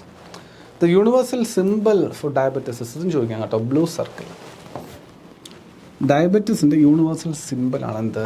Blue കളറിലെ circle. Blue circle indicates diabetes. ഇപ്പോൾ യൂണിവേഴ്സലി റെക്കഗ്നൈസ് ചെയ്യപ്പെടുന്ന ഒരു സിമ്പിളാണ് ബ്ലൂ സർക്കിൾ എന്ന് അറിഞ്ഞിരിക്കാം. ഓക്കെ, ഇനി നമുക്ക് പോകേണ്ടത് ഡയബറ്റീസിൻ്റെ ക്ലാസിഫിക്കേഷനിലേക്കാണ്. ഇതുവരെ പറഞ്ഞത് ഒരു രത്ന ചുരുക്കം മാത്രമാണ് ഡയബറ്റീസിൻ്റെ. ഇനിയാണ് ശരിക്കും ചോദ്യം വരുന്നത്. ഇതിനകത്തൊന്നും ചോദ്യം വരില്ല എന്നല്ല ഞാൻ പറയണേ, കുറച്ചുകൂടി കൂടുതൽ ചോദ്യം വരാൻ സാധ്യതയുള്ള ഏരിയയിലേക്ക് കിടക്കുകയാണ്. എന്തൊക്കെ ടൈപ്പിലുള്ള ഡയബറ്റീസ് ഉണ്ട്? അപ്പോൾ ആ ടൈപ്പുകൾക്ക് തന്നെ പേര് കൊടുത്ത് പറയുകയാണ്. ടൈപ്പ് 1 ഡയബറ്റിസ്, ടൈപ്പ് 2 ഡയബറ്റിസ്, പിന്നെ വേറെ 2 ടൈപ്പ് ഡയബറ്റിസ് ഉണ്ട്. നമുക്ക് എന്തായാലും നോക്കാം. ഈ ടൈപ്പ് 1 ഡയബറ്റിസ് നിങ്ങൾക്ക് ഇവിടെ ഒരു കുഞ്ഞിനെ കാണാൻ പറ്റുന്നുണ്ട്. Okay, there is A kid taking insulin. ഒരു കുഞ്ഞു കുട്ടി ഇൻസുലിൻ എടുക്കുകയാണ്. കുഞ്ഞുങ്ങൾക്കപ്പോൾ ഡയബറ്റിസ് വരുമോ? ഒരുപക്ഷെ നിങ്ങൾക്ക് അറിയുന്ന ആൾക്കാർ പോലും ഉണ്ടാവും, വരും. കുഞ്ഞുങ്ങൾക്ക് എന്ത് ചെയ്യാം? ഡയബറ്റിസ് വരാം. അതുകൊണ്ട് തന്നെയാണ് ഈ ഡയബറ്റിസിനെ ജുവനൈൽ ഡയബറ്റിസ് എന്നുകൂടി വിളിക്കുന്നത്. ഇത് വിളിക്കുന്നത് ജുവനൈൽ ഡയബറ്റിസ്. സ്ഥിരം ചോദ്യമാണ്. ഇതെപ്പോഴും കുട്ടികൾക്ക് മാറിപ്പോവുകയും ചെയ്യുന്നതാണ്. ടൈപ്പ് 1 ആണോ ടൈപ്പ് 2 ആണോ ജുവനൈൽ എന്നുള്ള സംശയം വരും. Type 1 diabetes is otherwise called as juvenile diabetes. Why? Because അത് കുഞ്ഞുങ്ങളിലും കാണാൻ പറ്റും. കുഞ്ഞുങ്ങളിൽ കാണാൻ പറ്റും എന്നുണ്ടെങ്കിൽ ഇതൊരു ജീവിതശൈലി രോഗമായിരിക്കാൻ സാധ്യതയുണ്ടോ? അല്ലെങ്കിൽ ഇത് കുഞ്ഞുങ്ങളുടെ ജീവിതശൈലി നല്ലതല്ലാത്തതുകൊണ്ടാണോ?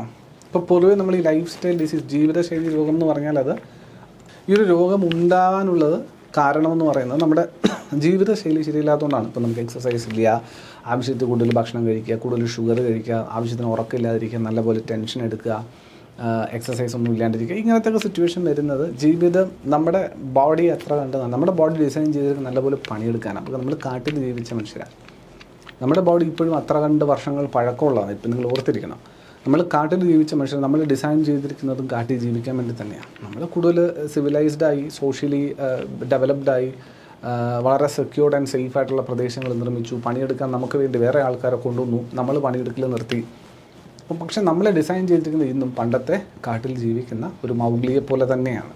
പക്ഷെ നമ്മൾ ആ തരത്തിലുള്ള ഒരു പ്രവർത്തനവും ചെയ്യാതിരിക്കുകയും മറ്റും വരുന്ന സമയം നമ്മുടെ ബോഡി ഡിസൈൻ ചെയ്തിരിക്കുന്നത് എന്നാൽ അതിന് വേണ്ടിയിട്ടായതുകൊണ്ട് തന്നെ നമുക്ക് ആവശ്യത്തിൽ കൂടുതൽ ഇൻടേക്ക് നമുക്ക് കിട്ടും, ഫുഡും മറ്റുമൊക്കെ ആയിട്ട്. അപ്പോൾ അതുകൊണ്ട് ഇത്തരം എക്സസൈസ് ഒന്നും ഇല്ലാതെ ശരീരം അനങ്ങാതൊക്കെ ഇരുന്ന് ഇഷ്ടംപോലെ ആഹാരമൊക്കെ കഴിച്ചുകൊണ്ടിരിക്കുന്നവരെ സംബന്ധിച്ചിടത്തോളം അവർക്ക് ഈ ആഹാരം മുഴുവൻ ഊർജ്ജമാക്കി മാറ്റി ഉപയോഗിക്കാനുള്ളൊരു പോസിബിലിറ്റി ഉണ്ട്. അപ്പോൾ ബാക്കി വരുന്നൊക്കെ സ്റ്റോർ അപ്ലോഡ് കൊണ്ട് സ്റ്റോർ ചെയ്തൊക്കെ വെച്ച് വണ്ണം വയ്ക്കുക, ഒബേസിറ്റി ഉണ്ടാവുക, ചിലപ്പോൾ കൊളസ്ട്രോൾ ഉണ്ടാവുക, ഷുഗർ ഉണ്ടാവുക, ഫാറ്റി ലിവർ ഉണ്ടാവുക, പോലത്തെ പല പല സിറ്റുവേഷൻസിലോട്ട് പോകും. നമ്മൾ ഓരോ ഓർഗനും അതിൻ്റേതായ രീതിയിൽ അതിനെ ചെറുക്കും. അപ്പം അങ്ങനെ ഏതുണ്ടാവുന്നുണ്ട് ജീവിതശൈലി. പക്ഷെ ഒരു കുഞ്ഞു കുട്ടിക്ക് എന്ത് ജീവിതശൈലി ഉണ്ടാകുന്നതിന് പോലും ഒരു 10-15 വയസ്സെടുക്കും. അല്ല, ഒരു ജീവിതശൈലി ഉണ്ടാകുന്നതിന് തന്നെ അത്യാവശ്യം നല്ല പ്രായം എടുക്കും. അതിനുശേഷം നമ്മളൊരു ജീവിതശൈലി പോലും ഫോളോ ചെയ്യാം. ജങ്ക് ഫുഡ് കഴിക്കാനും എക്സസൈസ് ഇല്ലായ്മ സിറ്റുവേഷൻ കുഞ്ഞു കുട്ടികൾക്കൊക്കെ എന്ത് പറയാൻ പറ്റും? കുഞ്ഞു കുട്ടികൾ ഓടിക്കളിച്ച് നടക്കുന്ന പിള്ളേരാണ്. എണീറ്റ് കഴിഞ്ഞ് ഒരിടത്ത് ചുമ്മാ ഇരിക്കുന്ന പിള്ളേരൊന്നുമില്ല. അങ്ങനെയൊക്കെ അതൊക്കെ നമ്മളൊക്കെ ഇപ്പോൾ അങ്ങനെ ചെയ്യണം. എണീറ്റ് കഴിഞ്ഞ് എല്ലായിടത്തും ചുമ്മാ ഇരിക്കുക, അധികം മേലനങ്ങാതെ എങ്ങനെ പൈസ ഉണ്ടാക്കാം, മേലനങ്ങാതെ എങ്ങനെ ജോലി ചെയ്യാം, മേലനങ്ങാണ്ട് എങ്ങനെ ഇരിക്കാൻ, ജീവിക്കാൻ ആലോചിക്കുന്നത് നമ്മളാണ്. കുഞ്ഞു കുട്ടികളുടെ കാര്യം അതൊന്നുമല്ല. അവർ ഒരുപാട് മേലനങ്ങും, മര്യാദ ആഹാരം കഴിക്കുമോ, അതുമില്ല. നമ്മളാണേലോ ആവശ്യത്തിന് കൂടുതൽ കഴിക്കും. അപ്പോൾ കുഞ്ഞു കുട്ടികളിൽ ഈ ഡയബറ്റീസ് ഉണ്ടായത് അപ്പോൾ എന്ത് കാരണമായിരിക്കില്ല? ആ കുഞ്ഞിൻ്റെ ജീവിതശൈലി കാരണമല്ല, ലൈഫ് സ്റ്റൈല് കാരണമല്ല. ശരിയാണ്. The most severe form featuring an abrupt onset typically in individuals under 30 years of age. The peak incidence is specifically in 10 to 14 years age group. അപ്പോൾ അതിലും താഴെയുള്ള കുട്ടികളുണ്ട് കേട്ടോ. അപ്പോൾ കൂടുതൽ പീക്കായിട്ട് കാണപ്പെടുന്നത് 10 മുതൽ 14 വയസ്സ് വരെയുള്ള കുട്ടികളുടെ കാര്യത്തിലാണെന്ന് പറയുന്നു. എന്തായാലും 30 yearsന് താഴെയുള്ളതിനെ നമ്മൾ ഡയബറ്റീസ് ടൈപ്പ് 1 ആയിട്ട് കൺസിഡർ ചെയ്യുക.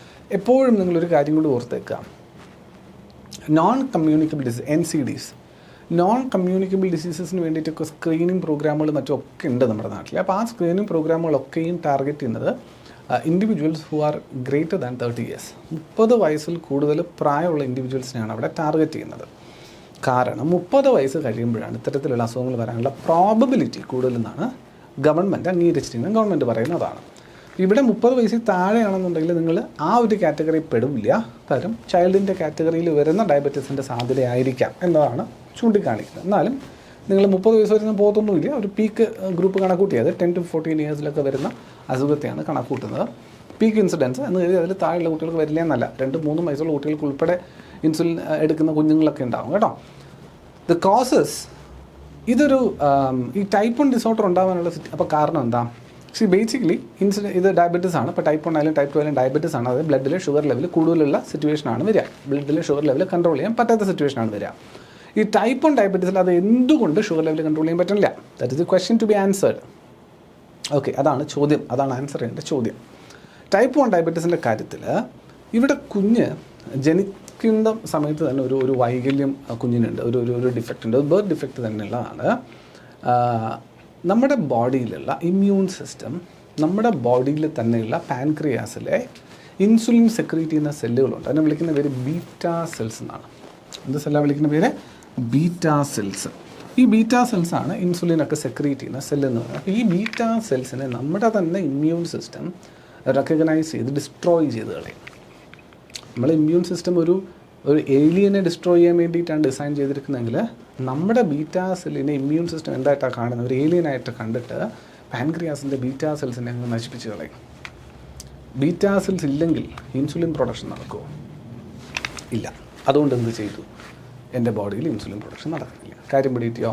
അപ്പോൾ ഇത്തരത്തിൽ എൻ്റെ ബോഡിയിലെ തന്നെ ഇമ്മ്യൂൺ സിസ്റ്റം എൻ്റെ ബോഡിക്ക് അഗെയിൻസ്റ്റായിട്ട് വർക്ക് ചെയ്യുന്ന സിറ്റുവേഷനെ വിളിക്കുന്ന പേരാണ് ഓട്ടോ ഇമ്മ്യൂൺ ഡിസോർഡർ. എന്ത് വിളിക്കും മക്കളെ? ഇമ്മ്യൂൺ ഡിസോർഡർ എന്ന് പറയും. ഓട്ടോ ഇമ്മ്യൂൺ ഡിസോർഡറാണ്. അപ്പോൾ ഡയബറ്റിസ് ടൈപ്പ് 1 എന്ന് പറയുന്നത് എന്ത് തരത്തിലൊരു രോഗാവസ്ഥയാണ്? It is an auto immune disorder. Clear ആണോ? വൈ?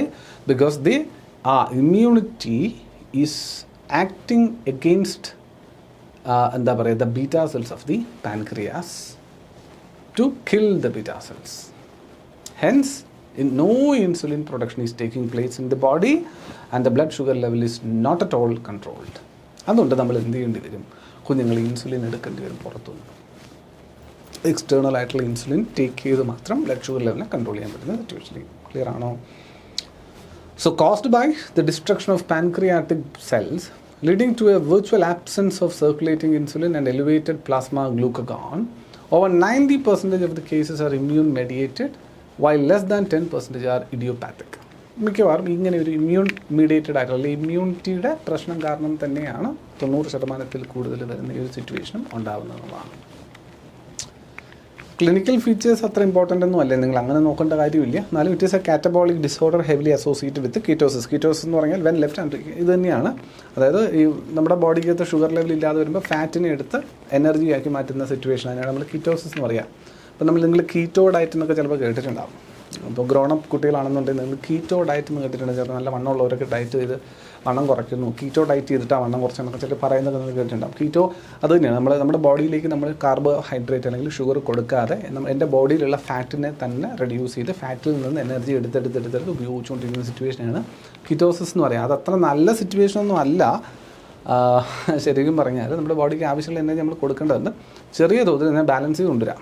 ഒറ്റയടിക്ക് നാളെ തൊട്ട് ഞാൻ കീറ്റോ ഡയറ്റ് തുടങ്ങാൻ തരുന്നത് ഇത്രയും ദിവസം ഞാൻ ഇങ്ങനെ ഷുഗർ കൊടുത്തുകൊണ്ടിരുന്ന ബോഡിയിൽ പെട്ടെന്നൊരു സുപ്രഭാതത്തിൽ ഞാൻ നാളെ തൊട്ട് ഒരു ഷുഗറും തരുന്നില്ല, നീ എന്താണെന്ന് വെച്ചാൽ ഫാറ്റിനകത്തു നിന്ന് എടുത്ത് എനർജി എടുത്തോ, എൻ്റെ ബോഡിയോട് ഞാൻ പറയുന്ന പരിപാടി. അങ്ങനെ പെട്ടെന്ന് കട്ട് ആൻഡ് റൈറ്റ് ആയിട്ടൊന്നും തീരുമാനം ഇത്തരത്തിലുള്ള ഡയറ്റിലേക്ക് പോകും. ഒരു ഗ്രാജുവൽ ഷിഫ്റ്റ് എപ്പോഴും നമ്മുടെ ബോഡിക്ക് നല്ലതാവുള്ളൂ കേട്ടോ. എന്താ ട്രീറ്റ്മെൻറ്റ്? ഒന്നുമില്ല.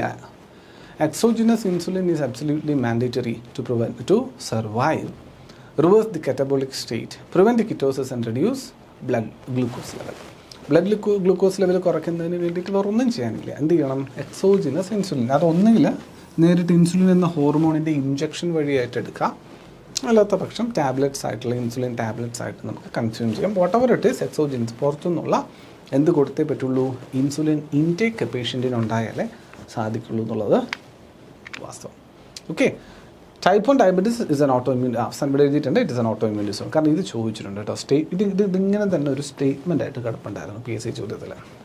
അപ്പോൾ ഇത് മാറിപ്പോരുത്. ടൈപ്പ് 2 ആണോ ടൈപ്പ് 1 ആണോ മാറിപ്പോരുത്. ആദ്യം കുഞ്ഞായിട്ടാണ് വലുതാവുന്നതെന്ന് ആലോചിച്ചാൽ. അപ്പോൾ ടൈപ്പ് 1 കുഞ്ഞ് അങ്ങനെ ആലോചിച്ച് വെച്ചാൽ മതി. ഓക്കെ.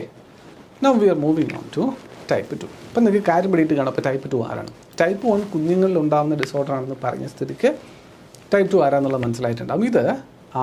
ഇതാണ് ഏറ്റവും കൂടുതൽ കാണുന്ന ഡയബറ്റിസ് ടൈപ്പ് എന്ന് പറഞ്ഞാലോ, മുതിർന്നവരിൽ ഉണ്ടാകുന്ന ഡയബറ്റിസ് ആണ് ടൈപ്പ് 2. മുതിർന്നവരിൽ ഉണ്ടാകണമെന്നുണ്ടെങ്കിൽ അത് ലൈഫ് സ്റ്റൈൽ തന്നെയാണ്. ഞാൻ നേരത്തെ സൂചിപ്പിച്ച എക്സസൈസ്, വ്യായാമമില്ലായ്മയും ആഹാരം കഴിക്കുന്ന രീതികളും ഉറക്കമില്ലായ്മയും നമ്മുടെ ശീലങ്ങളും ഒക്കെ കാരണം നമ്മളിലേക്ക് വന്നു ചേരുന്ന സാധ്യതയാണ് ഈ ഒരു ഡിസോർഡറിന് പറയാൻ പറ്റുക. This is the most common form of disease often discovered purely by chance. See, blood sugar level increases when the pancreas does not produce enough insulin or when the body cells resist insulin. Insulin റെസിസ്റ്റൻസിനുള്ള പല situation നമ്മൾ പറയും. പൊറോട്ട എന്ന ഭക്ഷണത്തെ വെച്ചിട്ട് പറയും. Insulin resistance ഉണ്ടാക്കുന്നൊരു ഭക്ഷ്യവസ്തുവാണ് ശരിക്കും പറഞ്ഞാൽ മൈദ. ഒട്ടും ഫൈബറില്ല. ഒട്ടും ഫൈബറില്ലാത്ത ഹൈലി പോളിഷ്ഡ് ആയിട്ടുള്ള മെറ്റീരിയൽ ആയിട്ടുള്ള മൈദയ്ക്കൊക്കെ ഇൻസുലിൻ റെസിസ്റ്റൻസ് ഉണ്ട്. മൈദയൊക്കെ ഒരുപാട് കൺസ്യൂം ചെയ്ത ഒരു പക്ഷേ നിങ്ങൾക്ക് ടൈപ്പ് 2 ഡയബറ്റീസ് ഉണ്ടാകാനുള്ള പോസിബിലിറ്റി ഉണ്ട്. ഇപ്പോൾ എല്ലാവർക്കും വന്നുള്ള നിർബന്ധമൊന്നുമില്ല. അതൊക്കെ വലിയൊരു എന്താ പറയുക വണ്ടറായിട്ടുള്ളൊരു വസ്തുവായി ഹ്യൂമൻ ബോഡി എന്ന് പറയുന്നത്. അപ്പോൾ അതുകൊണ്ട് ഉറപ്പൊന്നുമില്ല. പക്ഷേ ചില അതിനുള്ള പ്രോബബിലിറ്റി കൂടുതലാണെന്നുള്ളതാണ്. ഡെമോഗ്രാഫിക്സ് നോക്കിയാൽ it has A gradual onset and predominantly effects middle aged and elderly population. അല്ല, ഒരു 30 വയസ്സിന് ശേഷമുള്ള ആൾക്കാരിൽ മാത്രം നോക്കിയാൽ മതി ടൈപ്പ് 2 ഡയബറ്റീസ് എന്ന് പറയുന്നത്. It is widely recognised as A life style disease because its onset is heavily influenced by day-by-day habits, environmental factors and behavioral choices. അതാണ് ഞാൻ പറയുന്നത്. ടൈപ്പ് 2-നെയാണ് അപ്പോൾ എനിക്ക് എന്തായിട്ട് വിളിക്കാൻ പറ്റുക? പൂർണ്ണമായിട്ടും ഒരു ലൈഫ് സ്റ്റൈൽ ഡിസീസ് എന്ന രീതിയിൽ വിളിക്കാനായിട്ട് പറ്റുന്ന ഏറ്റവും അനുയോജ്യമായവൻ ടൈപ്പ് 2 ഡയബറ്റീസ് ആണ്. ക്ലിയർ ആണോ? സെറ്റല്ലേ? സെറ്റ്. ക്ലിനിക്കൽ ഫീച്ചേഴ്സൊക്കെ സെയിം തന്നെയാണ്, മറ്റതുപോലെ തന്നെയാണ്. സ്ലോ ടു ഡെവലപ്പ് കീറ്റോസിസ് കുറച്ചുകൂടി സ്ലോ ആയിരിക്കും, മറ്റേ പെട്ടെന്നുണ്ട്, കുറച്ചുകൂടി സമയം എടുത്തിട്ടായിരിക്കും ആ ഒരു റെസിസ്റ്റൻസ് മറ്റു കാര്യങ്ങളൊക്കെ വരുന്നതെന്നേ ഉള്ളൂ. But symptoms remains the same. മൂന്നാമത് വരുന്ന ടൈപ്പ് ഡയബറ്റീസ് ആണ്. അപ്പോൾ 3 ടൈപ്പ് ഉണ്ടോ? തീർച്ചയായിട്ടും ഉണ്ട്. Gestational diabetes. എന്താണ് ജസ്റ്റേഷണൽ ഡയബറ്റീസ്? നിങ്ങൾ പലരുടെയും കാര്യത്തിൽ കേട്ടിട്ടുണ്ടാവാൻ സാധ്യതയുള്ളൊരു കാര്യമാണ്. ഗർഭിണികൾ, പ്രഗ്നൻ്റ് ആയിട്ടുള്ള ലേഡീസിൻ്റെ കാര്യത്തിൽ അവർക്ക് ഡയബറ്റീസോ കാര്യങ്ങളൊന്നും ഉണ്ടാവുന്നതായിരിക്കില്ല, അതിൻ്റെ ഹിസ്റ്ററി ഒരു പക്ഷേ ഉണ്ടാവത്തില്ല. പക്ഷേ ചില പെൺകുട്ടികളിൽ ഗർഭാവസ്ഥ ഉണ്ടാവുന്ന സമയത്ത് അവരിൽ ഷുഗർ കാണാൻ അല്ലെങ്കിൽ ഈ ഡയബറ്റീസ് ഉണ്ടാകുന്ന സിറ്റുവേഷൻ വരും. ഇൻക്രീസ്ഡ് ഷുഗർ കണ്ടൻറ്റ് ബ്ലഡിൽ ഉണ്ടാകുന്ന സിറ്റുവേഷൻ വന്നേക്കാം. അതുകൊണ്ട് തന്നെ ഇതിനൊരു ക്രോണിക് ആയിട്ടുള്ളൊരു ഡയബറ്റീസ് സിറ്റുവേഷനായിട്ടൊന്നും പറയാൻ പറ്റില്ല. ടൈപ്പ് 2 മിക്കവാറും ഒക്കെ ക്രോണിക് ആയിരിക്കും കേട്ടോ. ടൈപ്പ് 2 ക്രോണിക്കാ, ടൈപ്പ് 1 ക്രോണിക്കാ. പക്ഷേ ജസ്റ്റേഷണൽ ഡയബറ്റീസ് അങ്ങനെ ക്രോണിക് ആകണം നിർബന്ധമില്ല.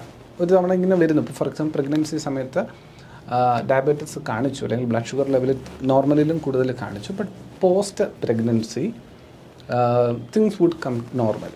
ബ്ലഡ് ലെവൽ വീണ്ടും തിരിച്ചു പഴയതുപോലെ, ബ്ലഡ് ഷുഗർ ലെവൽ പഴയതുപോലെ വരുന്ന സിറ്റുവേഷൻസ് ആണ് നോർമലി കാണുക, ജനറലി കാണുക.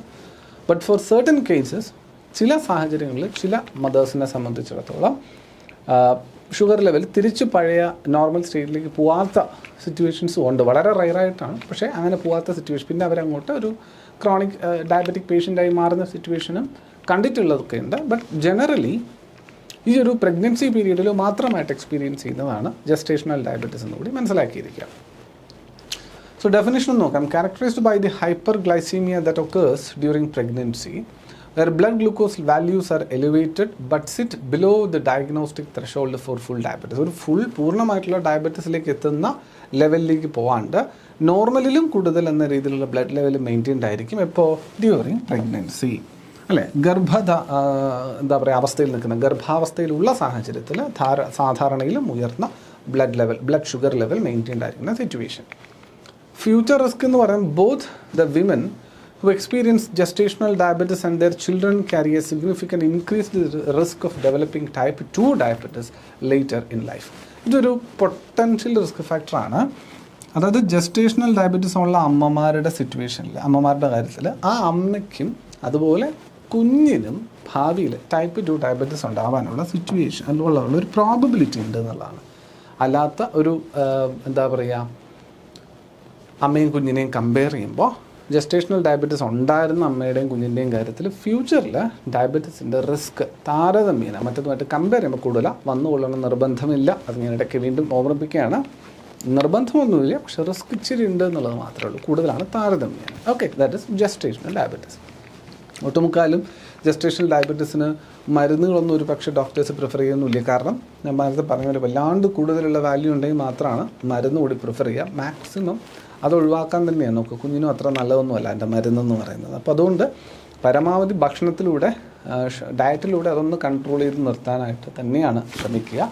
ജസ്റ്റേഷണൽ ഡയബറ്റീസ് ഉണ്ടാകുന്ന സിറ്റുവേഷനിൽ വളരെ റെയറായിട്ട് മാത്രമാണ് മെഡിസിൻ പ്രിഫർ ചെയ്യുന്നതെന്നുകൂടി ഓർത്തിരിക്കുക കേട്ടോ. അപ്പോൾ തീർന്നിട്ടില്ല, ഇനിയുണ്ട് ഒരു ടൈപ്പും കൂടി. ഏതാണ് മക്കളെ? Diabetes insipidus. എന്താണ് ഇൻസിപ്പിഡ് എന്നറിയോ? ഇൻസിപ്പിഡ് എന്ന വാക്കിൻ്റെ അർത്ഥം എന്താ? ഇൻസിപ്പിഡ് എന്ന വാക്കിൻ്റെ അർത്ഥം യൂറിൻ ആണ്. What is insipid? യൂറിൻ. അപ്പോൾ ഡയബറ്റിസ് ഇൻസിപ്പിഡസ് എന്താ? എന്തോ യൂറിനുമായിട്ട് ബന്ധമുണ്ട്. പറഞ്ഞുതരാം. ഇവിടെ ഇൻസുലിനുമായിട്ട് യാതൊരു ബന്ധവുമില്ല. ഇവിടെ ആർക്ക് ബന്ധമില്ല?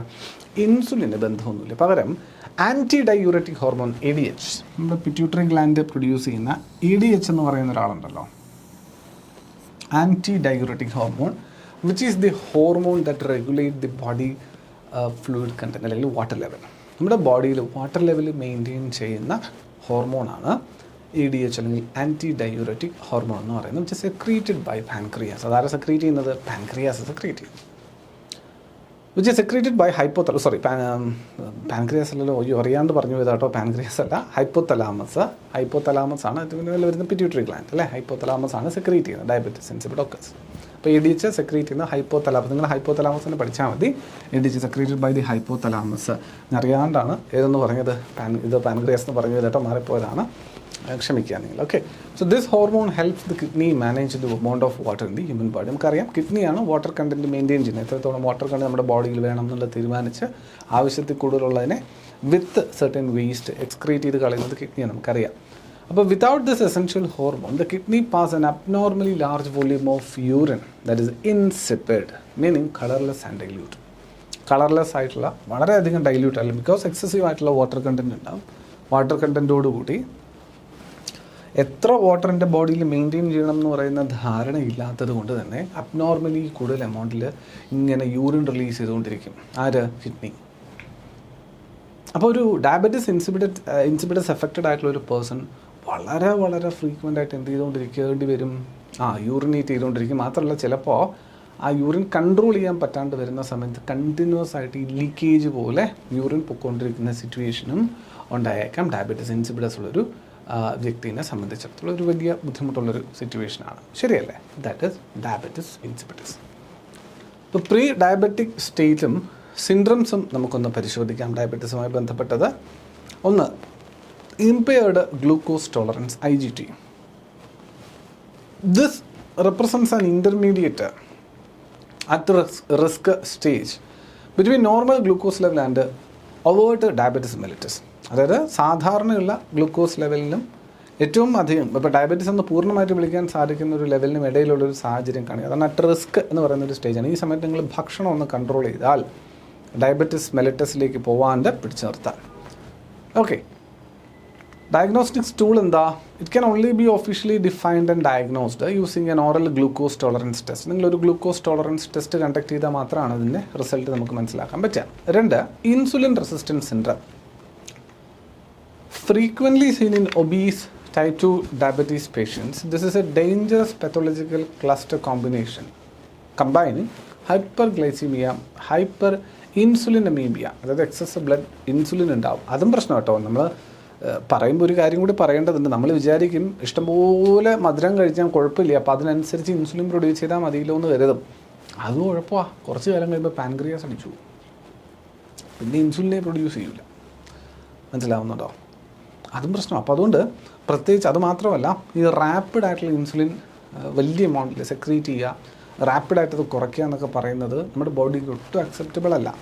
നമ്മൾ സാധാരണ എന്ത് തരത്തിലുള്ള ഷുഗർ, ഇപ്പോൾ നല്ല റിച്ച് ആയിട്ടുള്ള ആൾക്കാരോ അല്ലെങ്കിൽ നല്ലപോലെ ഇപ്പോൾ സിനിമാ നടന്മാരോ നടിമാരോ ഒക്കെ നോക്കുന്നത് നിങ്ങൾ കഴിച്ചാൽ അവർ ഭക്ഷണം കഴിക്കുമ്പോൾ അവർ പരസ്യത്തിൽ ന്യൂട്രല്ല കഴിക്കുന്നതും ഒക്കെ കാണിക്കുമെങ്കിലും ന്യൂട്രല്ലയൊന്നും കഴിക്കില്ല അവർ ശരിക്കും.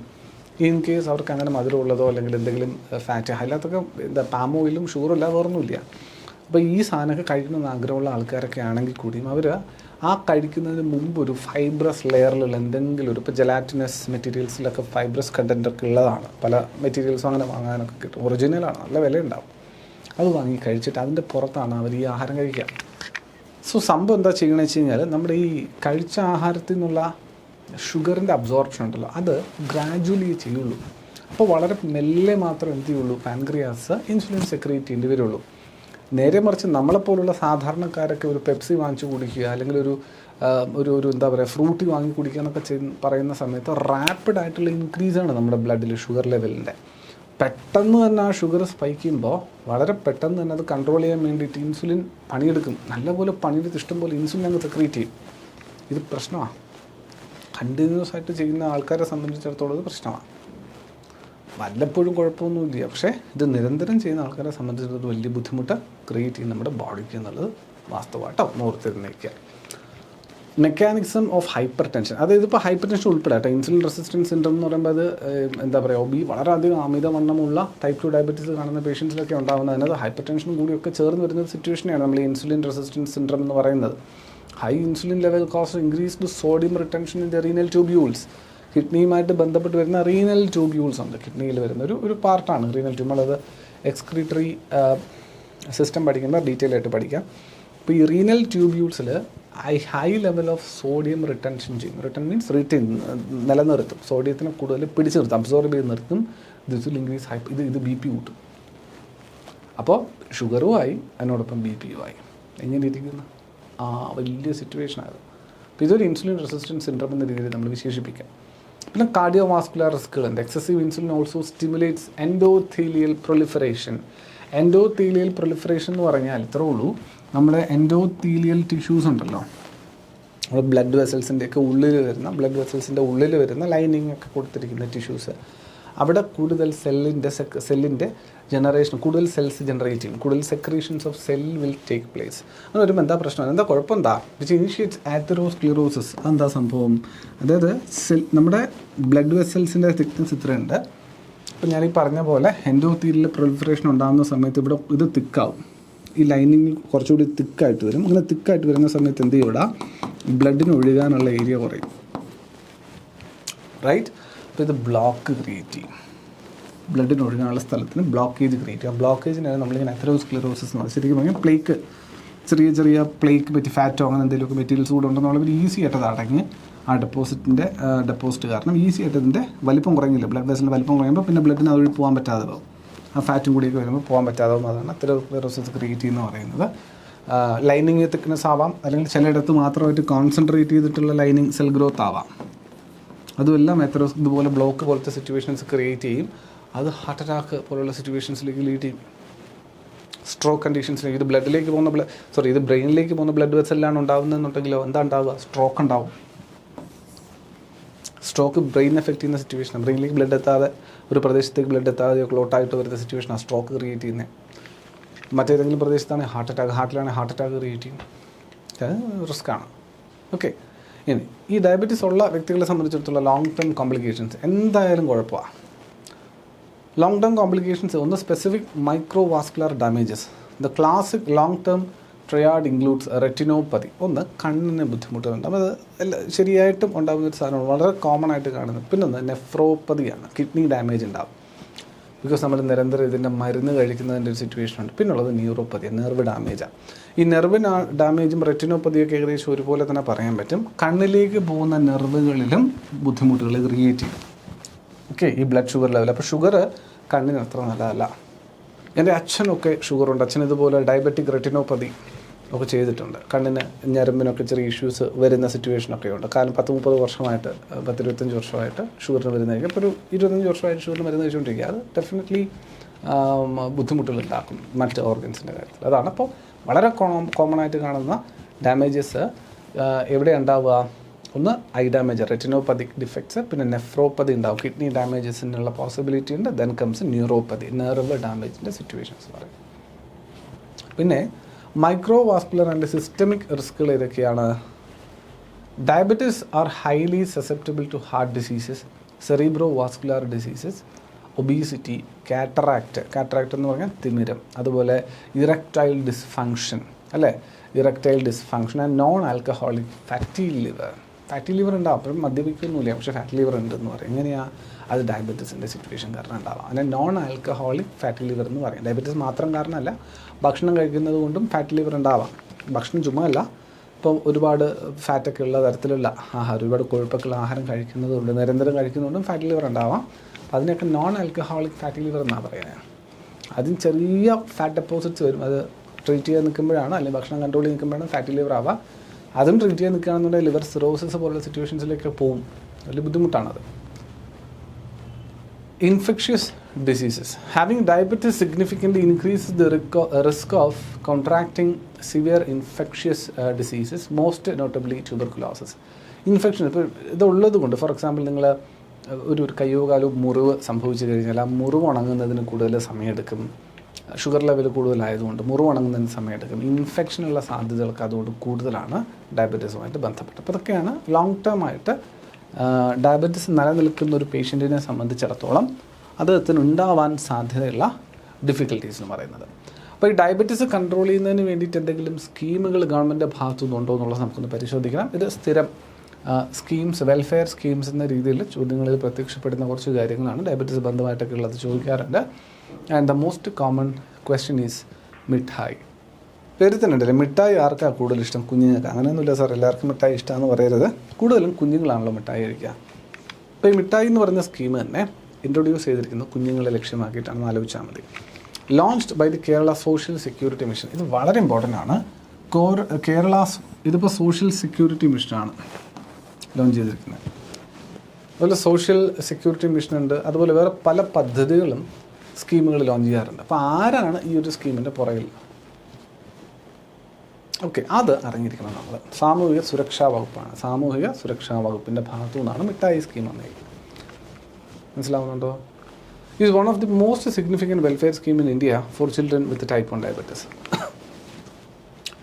18 വയസ്സിൽ താഴെയുള്ള കുട്ടികളുടെ കാര്യത്തിലാണ് മിഠായി സ്കീം ആപ്ലിക്കബിൾ ആവുക. എന്താ ബെനിഫിറ്റ്?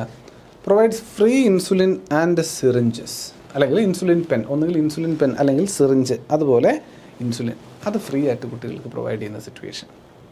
2, അമൃതം ആരോഗ്യം. അതൊരു NCD കൺട്രോളാണ്, നോൺ കമ്മ്യൂണിക്കബിൾ ഡിസീസ് കൺട്രോൾ പ്രോഗ്രാമാണ് അമൃതം ആരോഗ്യം.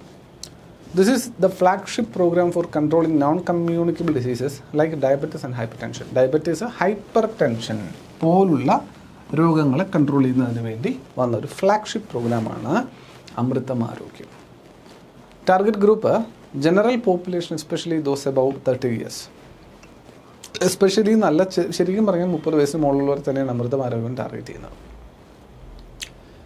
ഈ ജീവിതശൈലി രോഗങ്ങളെ കൺട്രോൾ ചെയ്യുന്നതിന് വേണ്ടി കേരള സർക്കാർ ഒരു ആപ്പ് തുടങ്ങിയിട്ടുണ്ട്. അതിൻ്റെ പേരാണ് ശൈലി ആപ്പ്. എത്ര പേർക്ക് അറിയാമെന്നറിയില്ല. Shaili app and door to door screening. നമുക്ക് നോക്കാം. Shaili. Kerala introduce the Shaili android app to create a massive database of lifestyle diseases prevalence.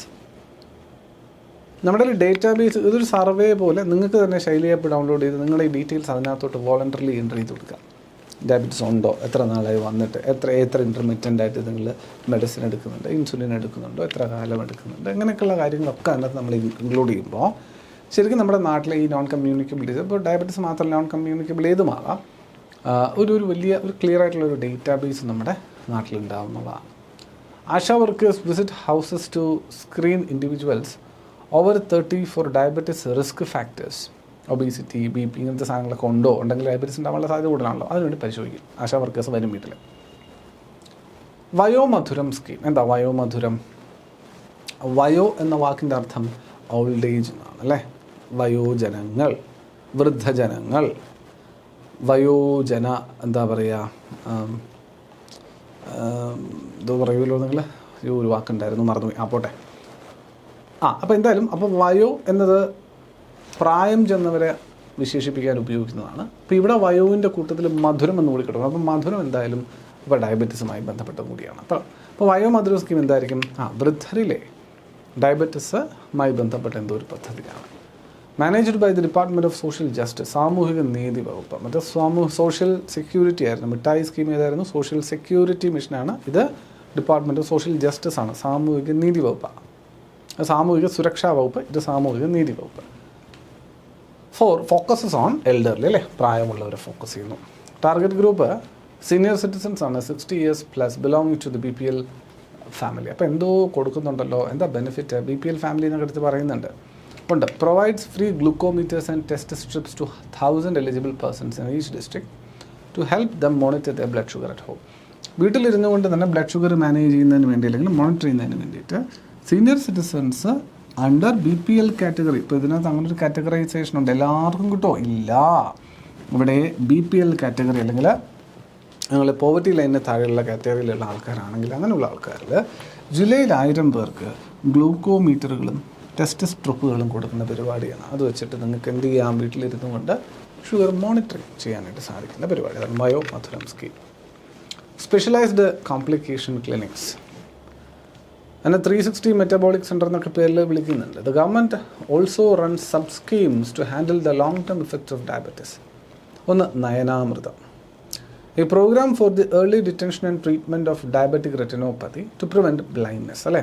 കാഴ്ചയില്ലാണ്ടാവുന്ന സിറ്റുവേഷനിലേക്ക് lead ചെയ്യുന്നതിന് മുമ്പ് തന്നെ ഡയബറ്റിക് റെറ്റിനോപ്പതി ഏർലി ഡിറ്റൻഷൻ നേരത്തെ കണ്ടെത്തി അത് ട്രീറ്റ് ചെയ്യുന്ന സിറ്റുവേഷൻ ഉണ്ടാവുന്നതിന് വേണ്ടി കൊണ്ടുവന്ന പ്രോഗ്രാമാണ് നയനാമൃതം. ഇതാണ് നയനാമൃതം സ്കീം. അതുപോലെ Padasparsham, specialised diabetic foot clinic aimed at early detection of ulcers to prevent amputations. Amputations കാല് മുറിച്ച് മാറ്റുക പോലുള്ള സിറ്റുവേഷനാണ്. കാല് മുറിച്ച് കൈമുറിച്ച്, ആംപ്യൂട്ടേഷൻസ്, ആംപ്യൂട്ട് ചെയ്യുക മീൻസ് മുറിച്ച് മാറ്റുക, ഒരംഗം ഭംഗിച്ച് കളയുക. അപ്പോൾ അങ്ങനത്തെ സിറ്റുവേഷൻസ് ഉണ്ടാവാതിരിക്കുന്നതിന് വേണ്ടി ഡയബറ്റിക് ഫുഡ് ക്ലിനിക്കുകൾ നേരത്തെ കണ്ട് നേരത്തെ കൂട്ടി എസ്റ്റാബ്ലിഷ് ചെയ്യുന്ന സിറ്റുവേഷനാണ് പാദസ്പർശം എന്ന സ്കീം കൊണ്ട് ഉദ്ദേശിക്കുന്നത്. 360 മെറ്റബോളിക് സെൻറ്ററുകൾ എന്ന് പറയുന്നത് advanced centre of excellence for holistic management of metabolic disorders. Metabolic disorders ഉണ്ടോ ഇല്ലെന്ന് പരിശോധിക്കാനും അതിനെ ട്രീറ്റ് ചെയ്യുന്നതിന് വേണ്ടിയിട്ടുള്ളൊരു ഹോളിസ്റ്റിക് സെൻറ്റേഴ്സിനായിട്ടാണ് 360 മെറ്റബോളിക് സെൻറ്റേഴ്സ് എന്ന രീതിയിൽ ഉള്ള പദ്ധതി പ്ലാൻ ചെയ്യുന്നത്. Aardram mission and family health centres. Aardram മിഷനുമായിട്ട് ബന്ധപ്പെട്ട് സ്ഥിരം PSC ചോദ്യം ചോദിച്ചിട്ടുള്ളതാണ്. എന്താണ് ആർദ്രം മിഷനും ഫാമിലി ഹെൽത്ത് സെൻറ്റർ തമ്മിലുള്ള ബന്ധം എന്നൊക്കെ. The transformation of primary health centers into family health centers is the backbone of diabetes management. ഇത് ആർദ്രം മിഷൻ്റെ പ്രധാനപ്പെട്ട ഒരു പോയിൻ്റാണ്.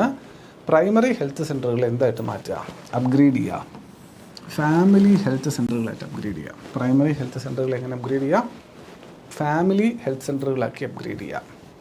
അത് ഡയബറ്റീസിനും സഹായിക്കും, ശരിയാണ്. And this family health centers provide extended laboratory hours for blood sugar testing. എന്നിട്ട് എന്ത് ചെയ്യണം, PHCകൾ കൊടുത്തിരിക്കുന്ന പെർഫോമിങ് ടൈം ഉണ്ടല്ലോ, അവർ പ്രവർത്തിക്കുന്ന പ്രവർത്തന സമയം, അതിനേക്കാൾ എക്സ്റ്റെൻഡഡ് ആയിട്ടുള്ള പ്രവർത്തന സമയം ആര് പ്രൊവൈഡ് ചെയ്യും? ഇപ്പോൾ ഫാമിലി ഹെൽത്ത് സെൻറ്റേഴ്സ് പ്രൊവൈഡ് ചെയ്യും. അപ്പോൾ കൂടുതൽ സമയം കിട്ടും ഷുഗർ ടെസ്റ്റിംഗ് പോലുള്ള പരിപാടികൾ നടത്താൻ. ആ വിൻഡോ കുറച്ചുകൂടി വലുതായി കിട്ടും. They ensure the availability of e-health records, so a patient's diabetic history is available at any government hospital they visit in the state. Health card എന്ന് പറഞ്ഞിട്ട് എനിക്കൊക്കെ കാർഡുണ്ട്, ഒരു കാർഡൊക്കെ എടുത്തിട്ടുണ്ട്. ഞങ്ങളിൽ ചിലപ്പോൾ പലർക്കും ക്ലാസ് കാണുന്നവർക്ക് കാണും, ചിലപ്പോൾ പാരൻസിന് ഉണ്ടാവും. ഹെൽത്ത് കാർഡ് ഉണ്ടെന്നുണ്ടെങ്കിൽ യു ഹാവ് എ നമ്പർ, അതിനകത്ത് നമ്പറൊക്കെ ഉണ്ടാവും. നിങ്ങളുടെ പേരോ ഡേറ്റ് ഓഫ് ബർത്തോ ഒക്കെ അയച്ചു കൊടുത്തു കഴിഞ്ഞാൽ, ആധാർ നമ്പറൊക്കെ അടിച്ചു കൊടുത്തു കഴിഞ്ഞാൽ നിങ്ങളുടെ ഡീറ്റെയിൽസ്, നിങ്ങൾ ഏതൊക്കെ ഗവൺമെൻറ് ഹോസ്പിറ്റലിൽ പോയിട്ട് ട്രീറ്റ്മെൻറ്റ് എടുത്തിട്ടുണ്ട്, എന്തൊക്കെ ട്രീറ്റ്മെൻറ്റ് എടുത്ത്, എന്തൊക്കെ മരുന്ന് പ്രിസ്ക്രൈബ് ചെയ്തിട്ടുണ്ട്, കഴിച്ചിട്ടുണ്ട്, പോലുള്ള കാര്യങ്ങളെല്ലാം അതിനകത്ത് കിട്ടും. അതാണ് ഹെൽത്ത് റെക്കോർഡ്സ്. അപ്പോൾ ആർദ്രം മിഷനുമായി ബന്ധപ്പെട്ട ഹെൽത്ത് റെക്കോർഡ്സുമായിട്ടും പേഷ്യൻ്റെ ഡീറ്റെയിൽസ് എന്ത് ചെയ്യുന്നുണ്ട്, അപ്ഡേറ്റ് ചെയ്യപ്പെടുന്നുണ്ട് എന്നുള്ളതാണ്. Okay, set. അപ്പോൾ ഇത്രയാണ് നമുക്ക് ഡയബറ്റീസുമായി ബന്ധപ്പെട്ട് നിങ്ങൾ ബേസിക് ആയിട്ട് അറിഞ്ഞിരിക്കേണ്ട വസ്തുതകൾ. ഇതിനകത്ത് നിന്നൊക്കെ തന്നെ ചോദ്യങ്ങൾ ചോദിക്കുള്ളൂ. സ്കീംസ് വേണമെങ്കിൽ നിങ്ങൾ പ്രത്യേകിച്ചൊരു welfare schemes, health welfare schemes എന്ന് പറയുന്ന രീതിയിൽ കുറച്ചുകൂടി ഡീറ്റെയിൽ ആയിട്ട് വേണമെങ്കിൽ ഒന്ന് നോക്കിക്കോളൂ. അത് നോക്കുന്നത് നല്ലത് തന്നെയായിരിക്കും. കുറച്ചുകൂടി ഡീറ്റെയിൽ ആയിട്ട് കുറച്ചുകൂടി സ്കീമുകളൊക്കെ ഒന്ന് നോക്കിയിരിക്കുന്നത് ബെനിഫിഷ്യലാവും. കണ്ടൻറ്റ് വൈസ് നമ്മുടെ ഈ ഒരു ഡയബറ്റീസുമായി ബന്ധപ്പെട്ട് ഇതിനപ്പുറത്തും നിങ്ങൾക്ക് ചോദ്യം ചോദിക്കാനുള്ള സാധ്യതയൊന്നുമില്ല. ഇതിനകത്തു നിന്നുള്ള കാര്യങ്ങളൊക്കെ തന്നെ ചോദിക്കുള്ളൂ. ഓക്കെ, അപ്പോൾ ഇന്ന് നമ്മൾ ഡിസ്കസ് ചെയ്ത കാര്യങ്ങൾ എല്ലാവർക്കും മനസ്സിലായിട്ടുണ്ടാകുമെന്ന പ്രതീക്ഷയിൽ ഇന്നത്തെ ഈ ഒരു സെഷൻ വൈൻഡപ്പ് ചെയ്യുന്നു. അടുത്ത ക്ലാസ്സിൽ മറ്റൊരു കണ്ടൻറ്റുമായിട്ട് കാണാം. അതുവരെ എല്ലാവർക്കും നമസ്കാരം.